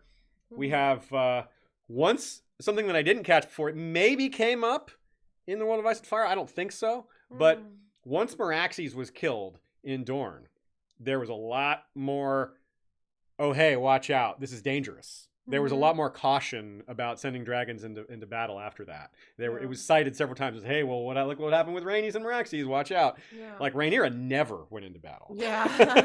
For example. For all the good it did her. Yeah, I don't know if it would have helped, even if she did, but yeah. But so that's a thing. We have a mention of Dragon Lord versus Dragon Lord when before the dance breaks out, as a reference to old Valyria, and I thought that was kind of cool, is the notion that dragons fighting dragons. We also have a mention of people in fighting pits, underground fighting pits with filed teeth, which is a reference to an analog for Biter, Rorge and Bite. That's what Rorge did. Rorge adopted Biter and raised him to be an animal, basically. It was also like, what are those things? Those Selkie type mer lady type things. There was a mention of their that. Teeth. Yeah. You know what I'm talking about? I can't remember what they're called now. Anyways, either. It's not super important. But they were the, kind of Lovecraftian things from the sea. It wasn't the Selkies, was it? The Selkies were the walrus men. No, it wasn't them. Maybe someone will know. I can't recall right now, but they definitely had these filed teeth. Nasty. In real life history as well, that some mermaids have filed teeth like that. Oh, okay. Nice. Kind of like shark teeth, I guess. Some ominous foreshadowing for White Harbor. Rob says it's people of the Thousand Islands. Yeah, the people of the Thousand Islands have the filed it. teeth. Yeah. That's right. That's Thanks. And we know that the sea snake went to see them. That was from it's the Thousand Islands, which is George's own reference to his own Thousand Worlds sci-fi setting. He did a little creepy. little meta. Speaking of meta, There is a character mentioned named Stormbreaker, and then there's a sellsword company mentioned called the Stormbreakers. Now, Stormbreaker is a nod to a person named Benjamin Swierczek, who was part of the Fire and Blood Mush. Wait, Blood? What is it called? Blood of Dragons Mush, run by Elio Garcia and Linda Antonsen, who, of course, co-wrote the World of Ice and Fire and are the owners of Westeros.org. Well, this man, Benjamin Swierczek, he unfortunately died a couple years ago, and so Stormbreaker was his character in that mush, and so this was a nod to him. So I'm pretty sure Stormbreakers is a further nod to him, because George was clearly aware of this person and gave a nod to him. Yeah. We got a super chat from Lajara Dane. Do you think the Jaehaerys propaganda of Targaryen exceptionalism should lead us to cast doubt on the greatness of Jaehaerys and Alysanne's reign? Well, I think you have to have some propaganda. I do. I don't think propaganda for a reign is bad. I think that is, in fact, often a good thing. Yeah, a little bit. To get out ahead of it. A little bit, yeah. In this case, too. You have to send people out. I think that, it makes good, logical sense that the strategy they had of actually sending people out to put out this propaganda and proselytize for them was for the good of their reign and the realm. And I do think that their reign was overall good in as much as they can be. I don't know about you. Yeah, that's a good point. Other propaganda is obviously very bad. Yeah. It doesn't have to be good or bad, I think. It's true. And in this case, I think it was good because it's all about what it's used for. If you use propaganda to just personal benefit, that's obviously wrong, I think. I mean, it was for their personal benit, but well, no, it wasn't only for it wasn't only for right, because it was the realm was just being shredded by this rub of belief, like the Seven wouldn't accept this, and the Targaryens can't change, and I don't know. I think it does. All the Targaryens have this shadow over them. She clarifies as well with what they mean is Gildayn part of that propaganda? Was all of what we heard great or overblown?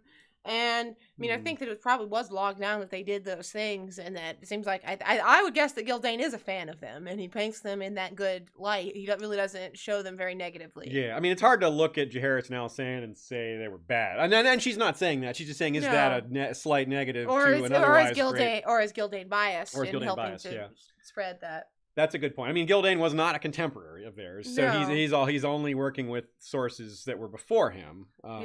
So. But I can see why. It seems like he would be biased and like them. Just think about their characters and the respect they had for academia and the Septon Barth and all of that. And Alysanne, he even writes Alysanne could have been a maester herself. Yeah, all that. So it seems like he had a healthy respect for them, honestly. One question, just a quick sidebar. One question that people have is about the incident with Aerea Targaryen, which of course we want to talk about. But next week, the focus of next week's live stream will be Higher Mysteries. I took a vote on Patreon, open to everyone on Patreon, as to what topic you wanted us to do next, and that was the top choice. So so we'll save that for next week. But needless to say, if you haven't read the Aerea Targaryen incident, it's early in Jaehaerys and Alysanne's reign. So if you are early in the book, you're probably close to it. So read it. Oh man, it's amazing, and you want to be prepared for next week. You got a whole week to get ready for that. So yes, we will be dealing with that. Another couple of random tidbits. We have Rigo Draz, who is probably going to be featured in a Parallel Lives trivia piece later in a future episode. How did you say that name? Rigo Draz. How would you say it? I don't know. I guess not like that. That's how the Simon Vance is saying it, so I'm just kind of going with that. Maybe it's Rego, but yeah, it could be Rego because it's supposed to be sort of Italianish, I think. Yeah. Anyways, I just was surprised. It took me a second to parse the name you said. Yeah. So he's a very strong analog for Illyria. There's a lot of parallels to Illyria with him, especially being from Pentos and being a master of coin, which is what Illyrio claims he wants to be under young Griff, et cetera, et cetera. But that's a whole other topic. He is the first person in Westeros under the Targaryens, which mean under the Iron Throne, to be a lord without lands. Later people with that same distinction are Lady Misery, Varys, basically anyone with a lord without lands or armies. And in this case, it was him. So he was the Master Coin. He was from Pentos. So that's cool. We saw the origin of that. And we also saw how they used Eastern titles at first. You had Lord Admiral / Master of Ships, and Lord Treasurer / Master of Coin. Now it's just Master of Coin, Master of Ships, but they use those Eastern titles. So that's kind of neat. Great little detail by George showing Eastern influence that slowly fell off as it became, they kind of came into their own as this united single kingdom.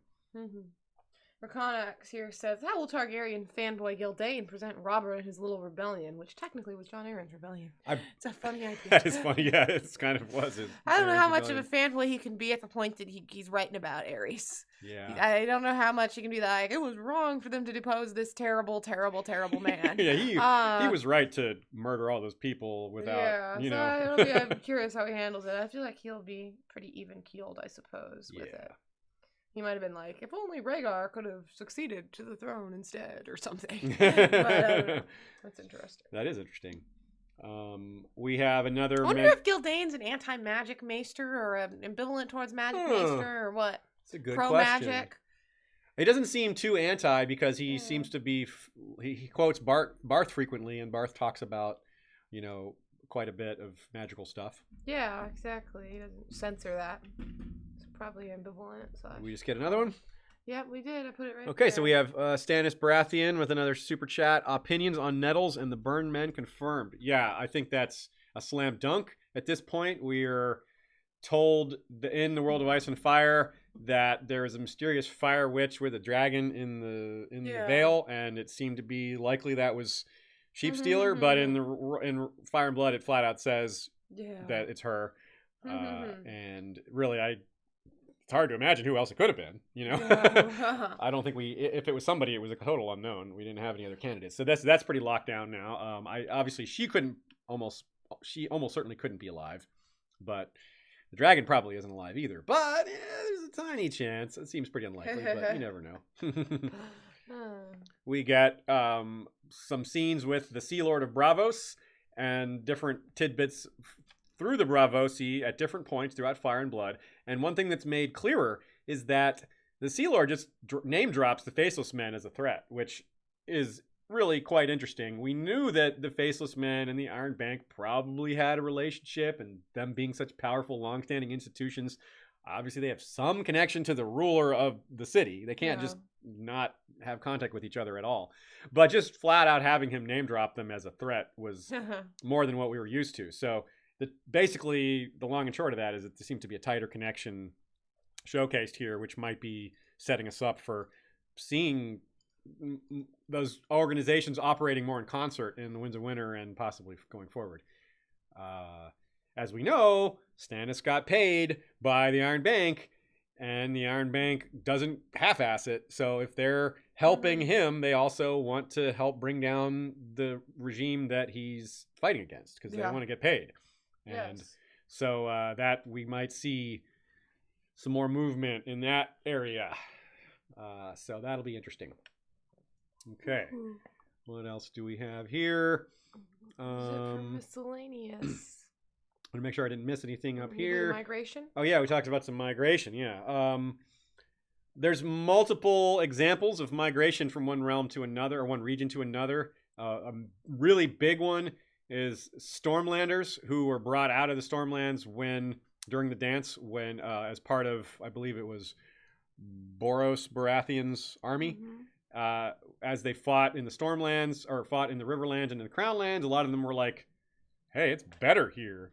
So when they went back home, a lot of them didn't come. They're like, nah, we're going to live here. We're going to live in the Crownlands and King's Landing. And not so much the Riverlands, I misspoke there. It was mostly the Crownlands and King's Landing. And remember, King's Landing was fairly new. It had only been around 130 years by the time the dance came. So there wasn't as much knowledge of what it was like. And it grew so fast and so big and provided lots of opportunities. And then later we have the Northerners staying in the South. You know, they come down with Cregan expecting to fight in this big war, and then the war is kind of over, so they can't fight in it. But they don't really want to go back north either, because it's winter, and they left kind of thinking we're not coming home. You know how it goes with the Northerners. When they think that there's not enough food, they go out to die. But they didn't just have to walk out in the snow to die in this case. I'm glad you haven't done that yet. It doesn't. That's why we live in Atlanta, so Shea doesn't walk out and just To the decide snow to go one freeze day. to death. Just, Yeah, I'm done with life. she might just go out there and melt. She's more likely to be like, "It's not cold enough out here. I'm just standing out here. I'm getting mosquito bites." Okay, so let's do our next parallel live example. So I guess I didn't say what they did. The Northerners stayed there and they married Riverlanders. And the Riverlands, as always, being in the center, whenever there's this big war that engulfs the whole continent, which thankfully doesn't happen that often, but when it does, the Riverlands gets really screwed because they're right in the middle. And that means a lot of people are dead, especially the men.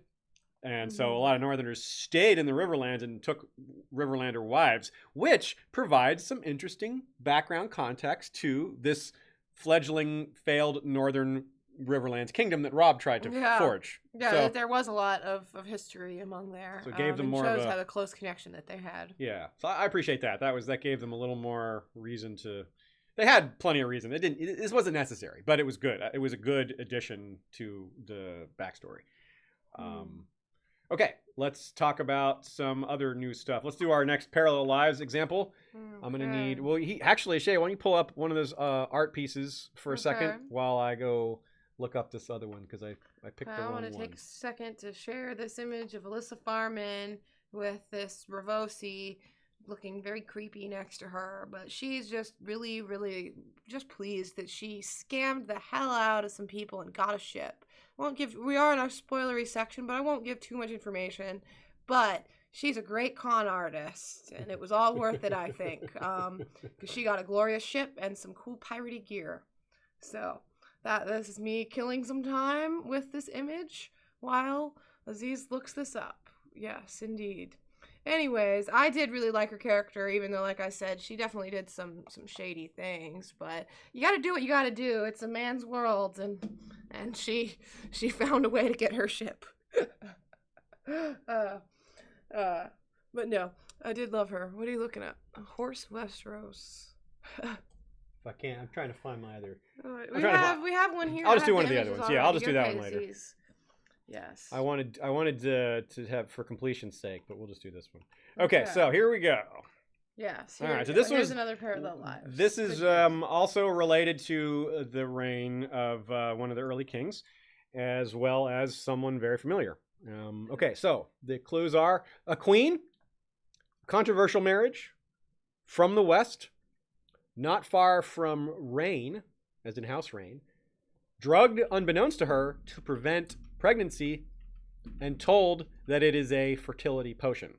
So a lot of you have probably already realized that the current character is Rob's wife, Jane Westerling. But who is the historical figure that matches that description exactly? This was my most recent tweet of these types, so some of you know the answer already, but most of you don't. So think about that for a minute. And we'll be back with the answer after another brief discussion. For a quick word from our sponsors. No, I'm joking. We don't have a sponsor. No, we do have sponsors. We have many individual sponsors. We call them patrons. Members of our community. That's right. We love you all. Okay, so let's talk about something else while you guys think about that question. How about... the possibility. How about we talk about this letter mystery? I know a lot of people wanted us to talk about the mystery of the letter. Now, again, this is a good example of something that we already knew. We already got all the details on, but people are more apt to discuss it right now because it was presented to us in a more readable, digestible format. Just going to put this powerful image of Maria Martell on the screen. AKA the Yellow Toad of Dorne. What a nickname. Yeah, what a great piece of art, too. They've really done a great job in The World of Ice and Fire and in this book and in the Histories and Lore, actually, of really representing this woman. Is honestly, a thing that I find in a lot of the artwork for these books. It's just that they're all really attractive, a little same-facey in The World of Ice and Fire in particular. It's true. And, whatever. But I do feel like this has that piece had a lot more personality to it. Not everyone's a gorgeous, perfect-looking young woman. So I like seeing her Maria there. This letter. I like this detail that her name is Maria, which is, if you put NY in front of it, is Nymeria. It's just like another... Yeah, another little tidbit, little subtle naming of course, convention we had detail. Mariah too. Yeah, Mariah. Yeah, speaking of names, that's something I thought was funny. Like, besides the bean thing, there was this like several I hated names. that name Corianne though. We Corianne. got Corianne 1, but then we also got Corianne Martell, and something about it drives me crazy. Not an attractive name to me. He just threw in some new names, didn't he? Like he added the name Victor, which had never been used before. There was some other like just Samantha. Yeah, Samantha. yeah, just more like normal names. It was a little. Yeah. It wasn't bad. It was just a little odd. I definitely noticed the pattern. George is naming people differently. And then as for the threat, Koi Fracasfalat asking, why is she not wearing a crown? Dornish need no crown. That's why. No. But as for this letter, I think we want to talk about what we think the letter is. I've long felt, and I think it's pretty well. Well, let's explain it real quick, just in case for a few people who don't know. Okay, so what happens is Rhaenys is shot down over the Hellhole during this second war with Dorne, and Meraxes a bolt through the eye of Meraxes, and then Aegon receives a letter that makes him so upset that he cuts himself on the Iron Throne.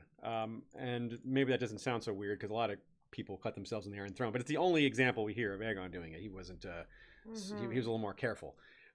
So that's really interesting. So what he does is then he leaves. He gets on Balerion, flies off to Dragonstone, comes back and says, "Okay, the war's over." Yeah. And something I don't remember is was Visenya on Dragonstone right then, or was she in King's Landing? Probably in King's Landing because she was the one in charge of running the day-to-day stuff. He divested most of the day-to-day responsibilities to her. Yeah. Okay. Cool. Just trying to clarify that. So, especially around this time because Rhaenys and Aegon were busy attacking Dorne, and Visenya was, doing her thing. Then, after Rhaenys was killed, then Visenya and Aegon went nuts over Dorne before they got the letter. So I should have said that first. And then they were stopped. There is a little bit of continuity. I don't know if it's an error. It might be an error where we have the World of Ice and Fire saying that Sunspear was never burned, and we have Fire and Blood saying it was. And that's two different sources, so I think it's maybe in one of those "quote unquote" intentional mistakes. But I believe the first is true because we see no evidence of Sunspear being burned from the Dornish POVs who were there, and Sir Aerys, who's not Dornish, but he's in Dorne, so there's no evidence of like Dragonfire ever having, it would still be present probably. Anyway, that's a very small thing. Okay, so the letter. So what is in the letter is the question. What made Aegon say, "Okay, this is a reason for me to stop the war"? Yeah, I think the most likely answer, the most popular answer is that Rhaenys was still alive. They had her captured. They've been torturing her. They had her say a little thing in there that says, "Please put me out of my misery," or whatever. But there's a lot of holes in that issue, in that as well. It was like, why did Aegon then go to Dragonstone for a minute? Just to think by himself for a while? Yeah. Would Rhaenys have said that? Or maybe they really were forcing her into saying it. Why would he not have just flown to Dorne and decided to try to find her? Because they said you could never find her. So there's any hole you could find with it, you could find an explanation for it. But I do think that there's very few other things. The only other things is if they said something like, "We're going to hire the Faceless Men and we're going to take out all your family," whatever. Maybe they have another threat. Faceless Men, basically, or Rhaenys alive. Those are my choices. I tend to agree. I'll throw a few other out. One, there was a really good debate on in our Facebook group, which, by the way, is a fun place to be. It's just facebook.com History of Westeros under the groups search feature. And the idea was presented by Amin of a podcast of Ice and Fire that the threat was that eggs were stolen. That they stole eggs and said, "Hey, we'll either do something with these. Either we'll have them, we'll give them to someone who can hatch them, or this will be that." I think it's an interesting idea because it would mean that Aegon went there to check to say, "Hey, I want to verify if there's actually missing eggs." Now, this is a good call from Wasser 30. That's what I say. I think Aegon flew to Dragonstone to check on the baby. There was a coin from the Faceless Men on the crib that they threatened children, and proved that they could do it. So he went to check, but I don't know that it would have been there on Dragonstone right then, or if they would have been on King's Landing. But it is an interesting idea. Yeah, just to interrupt. Aenys would have been about 2 or 3 years old. Yeah, so whether if he was on Dragonstone, then he could have gone there to check on him and to see if they really could reach him there, and then I have to check the timeline. I think Maegor may have just been born too. So maybe they are all on Dragonstone, and maybe because my thought of why I asked if Visenya was in King's Landing was if he wanted to fly to Dragonstone to ask for her opinion. on what he should do.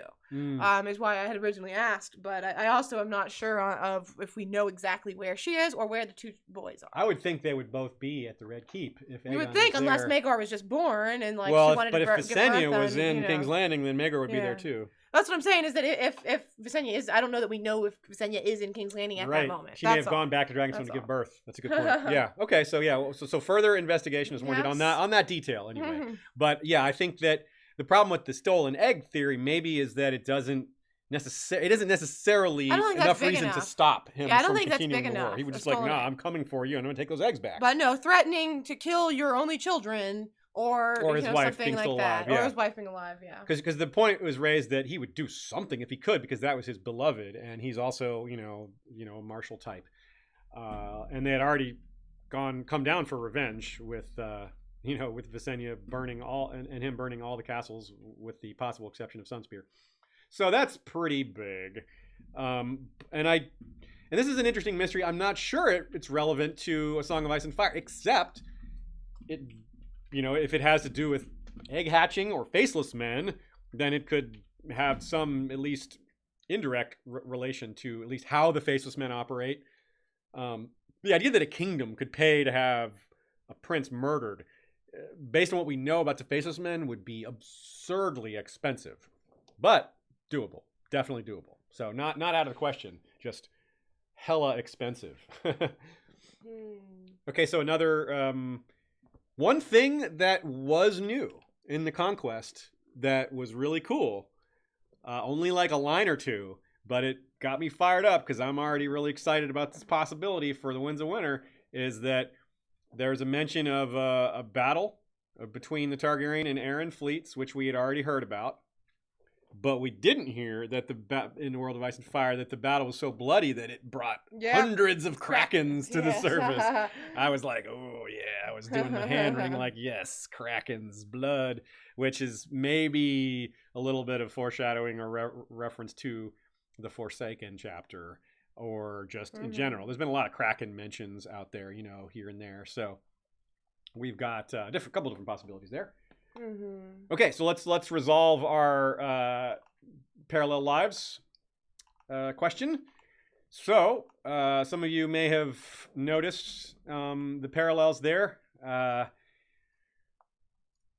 answer is, well, also Jane Westerling. Yay, Jane Westerling and Jane Westerling. The first three you get there, and you've got Rhaena Targaryen too. That's right, from the West. So I said not far from Rain because she's in the West, and the name is Jane, Jeyne. A little word play there for you, which you guys are used to from me. I'm a word play kind of guy. So yeah, Jane Westerling, who was one of the wives of Maegor, she died in childbirth, if I remember correctly. So which is better than what some of the brides of Maegor had to suffer through, sadly. Eleanor Costain got out pretty well. Eleanor and Rhaena were the ones who lived through it. Yeah, and it was Alice Haraway had the worst of it. Oh yeah, she had way the worst of it. There's this really funny line. I don't know. This isn't relevant to anything particular. This is a really funny line where they're talking about one of the King's Guard was going to cut the tongue out of, I forget who it was, this one woman, and slipped and accidentally killed her. And it suggested that this maybe was just a story invented to further blacken Maegor's name. I'm like, how can you further, how can you make Maegor's name any worse? Like, it's like invented by his enemies. Like, that guy's record stands on its own. It's like, yeah, it's like, it'd be like saying, it's like suggesting that Hitler also didn't poured milk and then added the cereal. You can't really make him any worse. Someone said something here. I just want to mention. Wasser30 says yes, but Jahara is not a cool name. And I don't know why it made me think of this, but okay, we see Dany's nickname is Dany. Yeah. Wonder what some of the other Targaryen nicknames were. You know, Yeah, like we got a few like Jace and Jaehaerys, Luke. like yeah, we got those, but like Jaehaerys, did he ever go by Jay? Jaehaerys. Like I just, we have like Alicent. I imagine some people call her Allie or Yeah, something. Allie. We've seen that. It's for so other like ones. for Yeah. other people, it's just an interesting. No one would call her Allie because she's but the yeah, queen. for Jaehaerys, call her Hera. No, I don't know. Yeah, Jaehaera. Just Hera. Harry. Like some of them, you just can't think of a good nickname. But anyways, I'm gonna have to think about that a little bit later and think of some good, funny nicknames. They could call Harry. Yes, Harry for King Harry. He had his braid all the way down to his, Harry, to his waist, so he could be Harry. Harry's. He did have very long hair. He It's did. true. And then Aerys, the Mad King, also had insane hair because he was afraid of barbers and all that and razors. Yeah. Because he'd be Harry. He'd be Harrys also.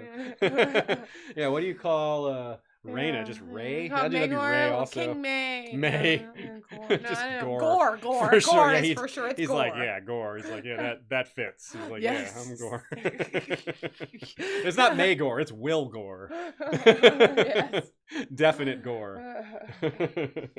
Okay, we got about 15 minutes left before we wrap it up. We'll keep these around 2 hours as our usual, as is our want. Yeah. Let's go a little farther in our document here. Yeah. I think one thing people definitely have asked us about a lot is this Melanie Piper. Okay. Rhaena's I would friend, like to talk about Melanie Piper. who is a warrior woman type person, wore armor and fought and all that, red-haired. Yeah. Was one of her favorites, one of her friends. But this is something I wanted to clarify. Like, I had some people ask me about this, like, why would she keep them around after they were her favorite? Well, not all of her favorites had to be her lovers, like, she could have had a thing for them and it never to have really come to anything. And they could also have, like, multiple of them can be gay, and, like, maybe Melanie was with Sam Stokeworth, like, it doesn't have to, we don't know the full story there, but regardless, they all seem to stay in very good terms with each other after the fact, except for Alyssa when she left. Yeah. But yeah. the bigger question with Melanie is whether there's a connection here with her and Melisandre. Melanie Lot 7. My eyes shot up when I saw that name. It was like a redhead woman named Melanie. We have no other Melanies in the entire series except Melisandre. So that was huge. And I was thinking, like, I bet a lot of you, when you saw that name, were like, is that her? Is that Melisandre? Because it could have been, but no, we find out that she died. We find out that she died, so it's very unlikely. Yeah, she's a red herring. A red herring. Yeah. That's genius. Yeah, exactly. It's not up there, but yeah, it literally is a red herring. Red herring. That's genius. Also, this is not relevant to anything, but someone did ask me, and they seemed very whatever, like they really, Ruckus of Red Lake really wanted to know how I get my hair a lighter red. And I just mix a bunch of colors together. So I use Ion Color Brilliance, and I mix like 5 or 6 colors. So that's all I can tell you. Get Ion Color Brilliance. Also, we have a big shiny light blasting at us. Yeah, making it look all nice and light. But I never know what color red I'll end. It always looks good, though. Anyways, just had to tell you, especially since your name was of Red Lake. You gotta get that red hair going. She's familiar with Silverwing.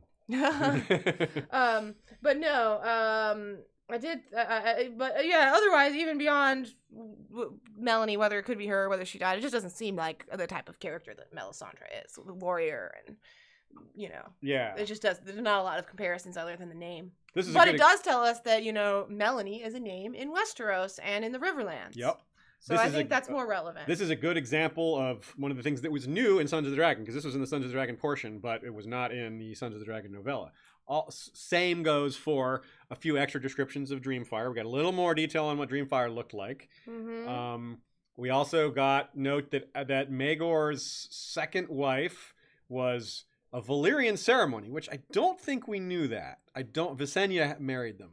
Did the ceremony. I don't think we knew that. We didn't know really at all that Rhaenys and Visenya did all those marriages at all. Like, they were really into marrying. Yes. By the way, anyone who plays CK2, Crusader Kings 2, or who watches Aziz play it, I and a lot of other people who play it are very into the marriage aspect of it. And so I really could relate to Alysanne, Rhaenys, and Visenya, like, just doing marriages, getting involved in all these families. I'm like, yeah, it's fun. Yeah, and then forge lifetime, bonds. It's kind of like, it's a thing that seems to have stopped. Like, Rhaenys and Visenya arranged a lot of marriages. Alysanne arranged a lot of marriages, and Alysanne was arranging marriages, like lower level marriages too, not just high lords and ladies. She was arranging like for the people with her, like her ladies in waiting. Well, those are mostly lords and but still not like the highest, not the highest of the high, not like all Lord Paramount, level, but lower level people. And that to me is ties into the whole Grand Northern Conspiracy and some of those thoughts. Because some people think one of the elements of the Grand Northern Conspiracy is the number of cross-regional marriages was unusual. It was like the Riverlands married into the North and into the Vale, whereas usually they would just marry inwardly. And the North married into this, where the North had previously not married outside of the North hardly at all. So part of that, I think this is addressing that in part to show that it wasn't completely new, but yes, it was an unusual amount of that happened before Ares, before Robert's Rebellion. So it kind of verifies that by giving the context and showing that it happened in spurts under certain queens. Someone here, Stannis Baratheon again, actually asks if our opinion of Daemon Targaryen improved, which is a good question because I actually think my opinion of him did slightly improve because of what we got of him in Nettles.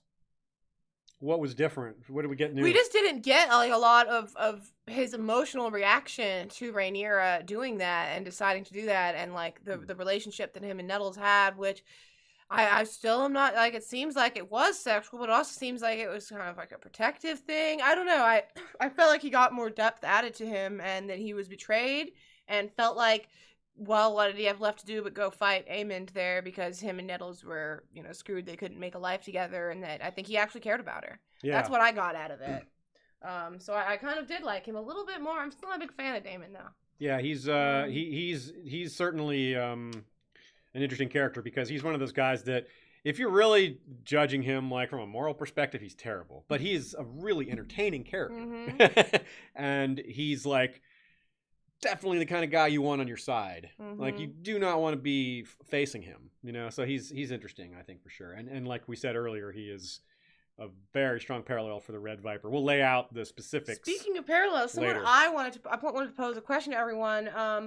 Who do you guys think, if anyone, Rhaegar Baratheon is a parallel to? Because Aziz and I have been thinking about it, and I'm not too sure. There's some story beats of his that I don't know. Not everyone has to have a parallel, but I couldn't help but wonder. I mean, he marries later in life, has another set of children with Alyssa, and has a lot of other milestone moments. He was just a very major character, and I really can't think of any characters that really remind me much of him. The closest is Tywin, but even Tywin isn't a great match. A High Lord that had a lot of power, but Tywin never tried to mess with the marriages. Tywin never tried to dominate Aerys. He just tried to keep him from being terrible. So that doesn't even work that well.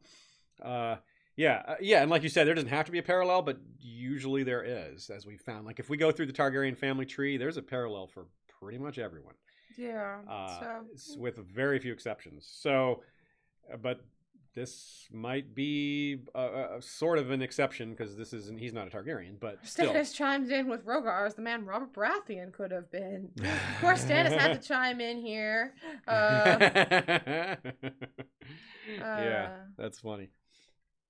Someone else was asking about Sarah Targaryen, one of Alysanne's daughters, and we have talked about this a good bit before, but I never get tired of bringing up this comparison of Alysanne's daughters, and because we have these three daughters, Visera, Sarah, and Maegelle.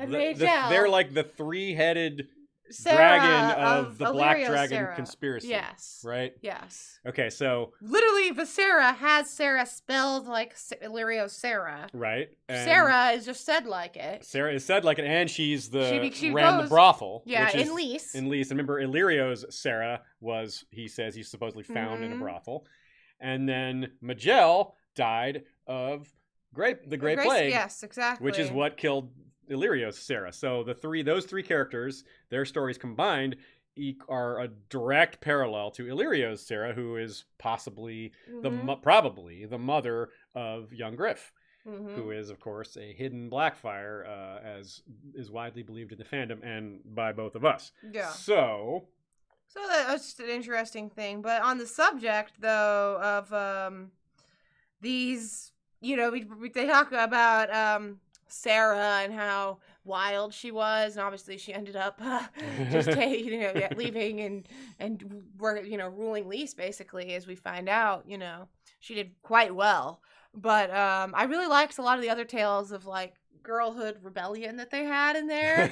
And we have obviously the very sad drunk riding incident, which like I did appreciate. Like, it's really sad, but like I want to know the fun things that people get up to. It's not all just, you know, day-to-day life. Sometimes people go out and get drunk and ride through the streets. Like, it seems like that kind of thing could happen if you race through the streets drunk on a horse, just like in a car. You're gonna have a. So there's a little thing we knew about before, but I appreciated seeing more about the context of her going out and like that she was out with a bunch of people. They were partying. But another Targaryen that we talked about already was Arya. You know. And she played a lot of pranks too. She did. And was just I just like seeing that. She wasn't as bad as Sarah. Sarah's pranks were awful. I mean, her pranks were bad, but like Arya was maybe more extreme, funnier. Sarah's Arya's the one. Arya's the one who dyed all the cloaks pink. If you remember. That's a good one. Wait, no, Sarah did it. No, Sarah did the pinks? Yes, Sarah's the one who did them all pink. She did the bees too. And the bees, yes.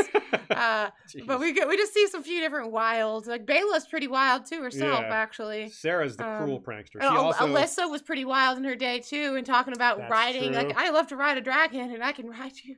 Alyssa's story is kind of sad. Yeah. Yeah, no, I was actually pretty disappointed that she was one of the ones who died in childbirth, just because she was like very strong. Yeah, I think she maybe got a little bit shorted on her story. Yeah, like she was like a fighter, like she was a strong, you know, not like she wasn't weak, like sickly.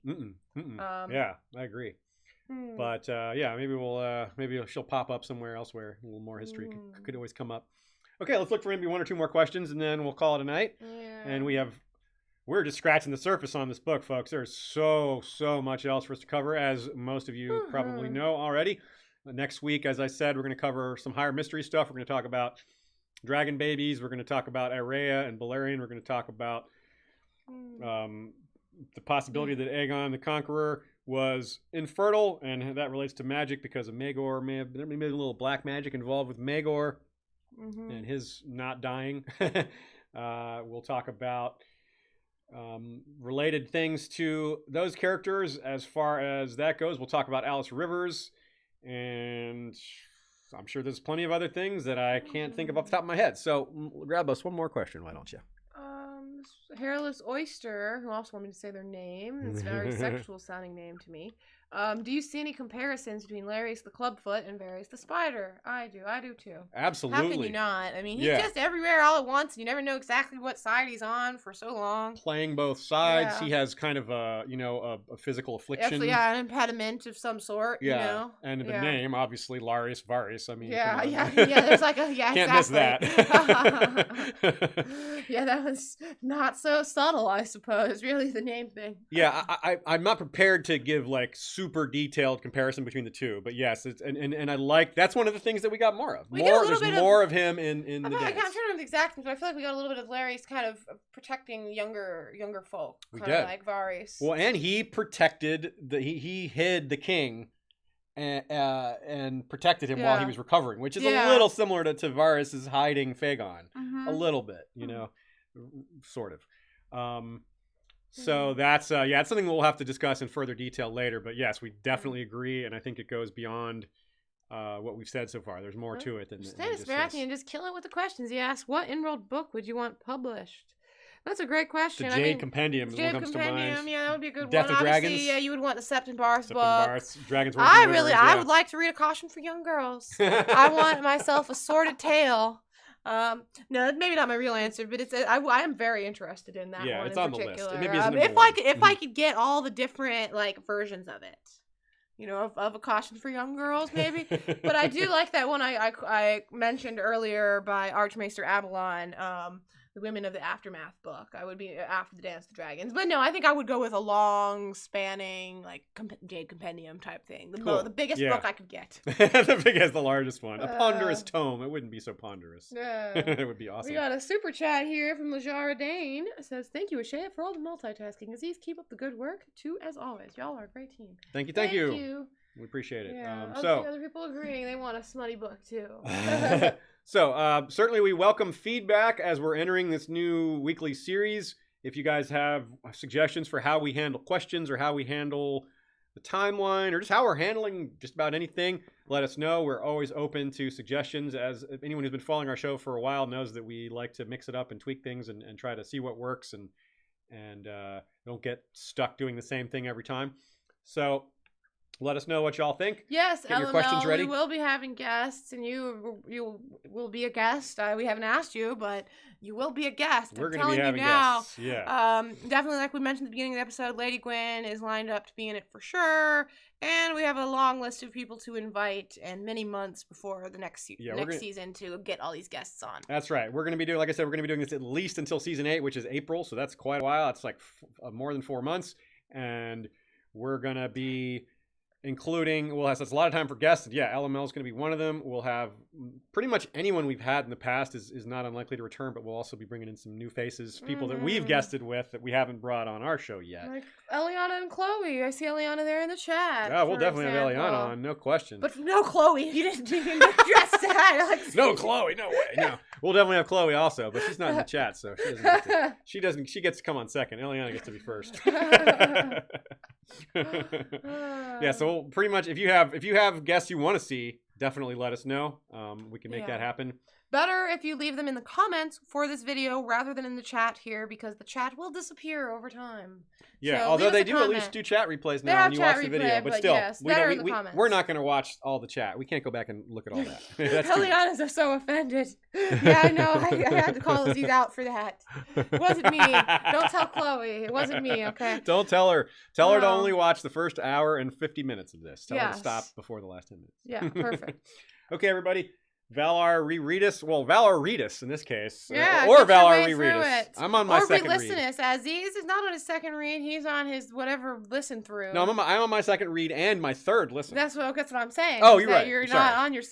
I misspoke. You were correct. You read it more times than that, technically. Yeah, and it's interesting that reading is better for me personally, but I catch things because of like the way he pronounces certain things. The bean joke, for example. Real quick, Reconex asked if we could put a chat window into the live stream, and that is something that we have the ability to do. I've never done it just because it encourages people, I think, to be incendiary or try to troll or something and get their terrible comment on the stream. So like maybe with a delay, I have thought about that, and other people maybe have more experience with it and could tell me, but I feel like it just encourages people to try to get attention like that.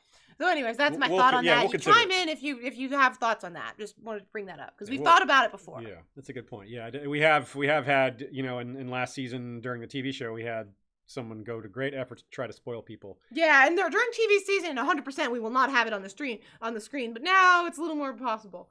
And I'm going to be on Between Two Werewoods soon. LML's show. Is it this week or the week after? I forget when we're doing that. But yeah, I guess we don't have a date yet. But we're going to be talking about some really cool parallels to this story, Memory, Sorrow, and Thorn. There's some really neat. It's a huge influence on A Song of Ice and Fire. This Sunday. Oh, it is this Sunday. Okay, cool. Okay. Excellent. This Sunday, that is the 16th, right? Yeah, the 16th. So that's 3:00 Eastern Standard Time, the 16th. And if you miss it, you can always catch the replay. So yeah, I'll be there, and so will LML. Hey, who else do we have coming? Do we have Gray Area and Bookshelf Stud? Is that right? I hope that's right. So if it's wrong, well, you guys will find out. So anyway, thanks everybody on behalf of Ashea and all of our fellow Westorians. We'll see you next Tuesday. I can say goodbye myself, Aziz. Goodbye, everyone. Okay, thanks for letting me talk for once. Goodbye.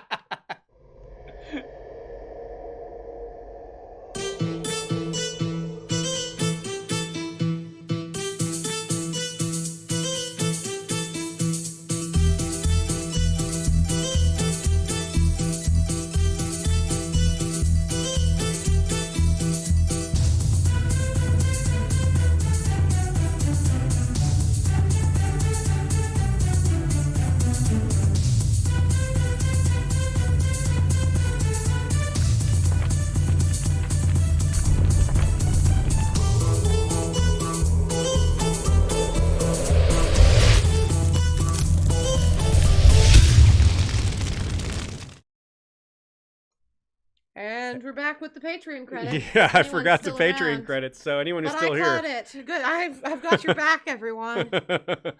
So I want to shout out to Lord Mark of House Joseph, the Snow and Winterfell, rider of Mazla Cartho, the white dragon with green scales, horns, wings, and talons, forever in our memory.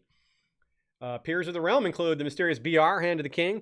We have the Smiling Wolf, Lord Stephen Stark of the Broken Tower, soldier, scholar, philosopher, diplomat, Hand of Queen Ashea, who is known as the best. Lazy, sorry, Lady Suzanne Sinistral, the learned. Damn it! What a tongue twister that was. Asks post-credit scene. What will the next Marvel movie be? Is this post-credit scene worth staying for? Yes. I don't know. I don't know. Try that again. My mistakes maybe are worth it just by itself. Lady Suzanne Sinistral, the learned, holder of the left-handed Valyrian shears called Penance and Hand of the Beard. Lord Jim the Fortuitous of Wars and Politics of Ice and Fire blog, and Warden of the West, also the host of the Two Age War podcast. Lord George Stormsville the Cunning is Lord of the Chiliad and Warden of the East. Cabethian Frozen is Lord of the Bricks and Castle Crimson Light, Defender of the Old Gods and Warden of the North. Lady Kelly McMath of Covington is the Lady of Villa Hills and Crescent Springs and Warden of the South. Lord James Tuttle is King of the Stepstones and the Narrow Sea, commander of the Royal Fleet, consisting of the Narrow Fleet led by flagship Caraxes and the Bloodstone Fleet led by flagship Prince Daemon.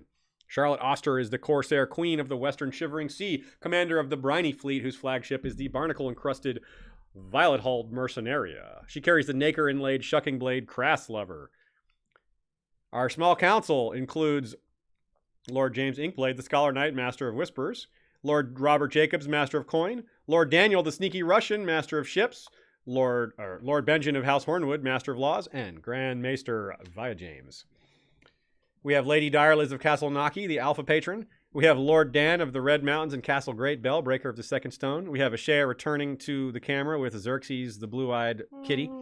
We have Lord Skip of the Velt, Lord of Castle Ganges. We have Gregor the Toasty, Lord of the Bread Fort. Alicia Everlasting is of the Green Blood, Lady of the Desert Rose.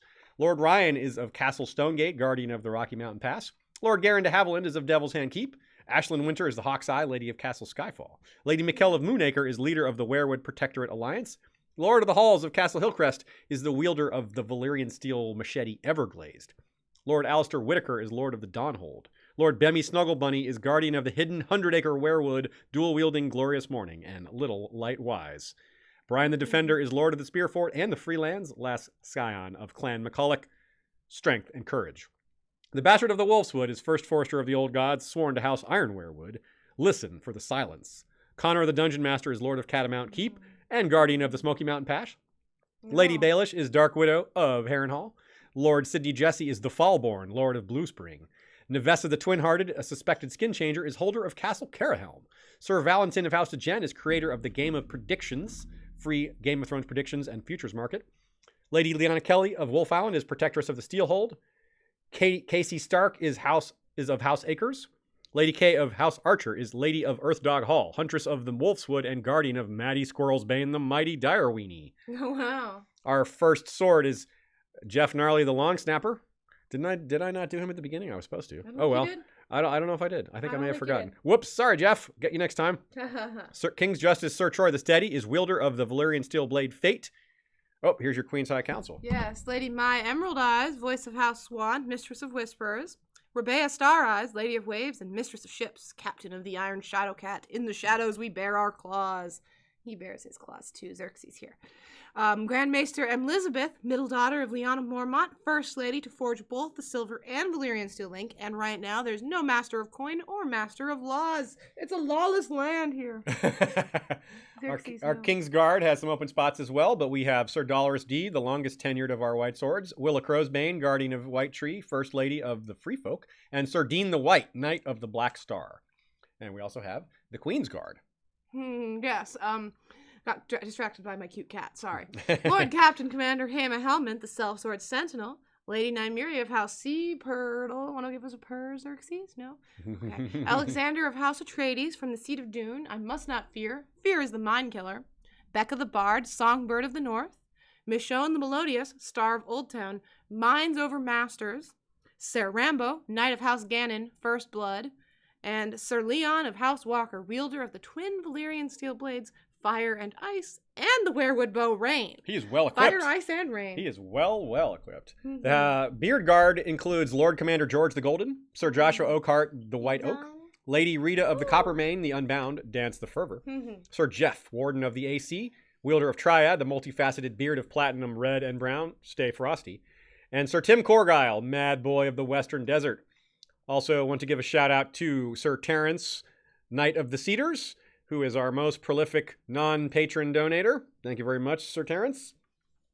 As well as our History of Westeros Night's Watch, which is hiding from me at the moment. Here we go. Lord Commander Benjen Umber leads it. He is the Silent Giant, wielder of the Valyrian Steel Greatsword Winter's Kiss. And he is backed up by First Ranger Zach Nafane Fourfeathers, fastest bow in the watch. First Builder Maegor Snow, a.k.a. Maegor the Cool, the Fire in the Snow.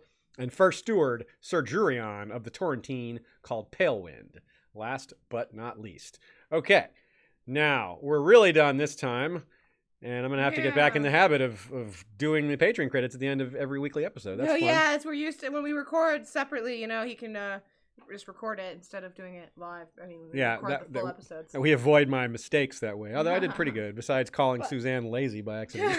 Lazy Sue. What would it be? Lazy Sudan. Lazy Susan. Lazy Sudan. The black-eyed pea of Sudan, Lazy Sudan. Yeah.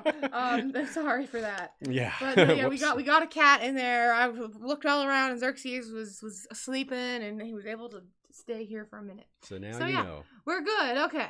Now we can say goodbye again, right? Yes. Okay. Valar re-goodbye us. Bye.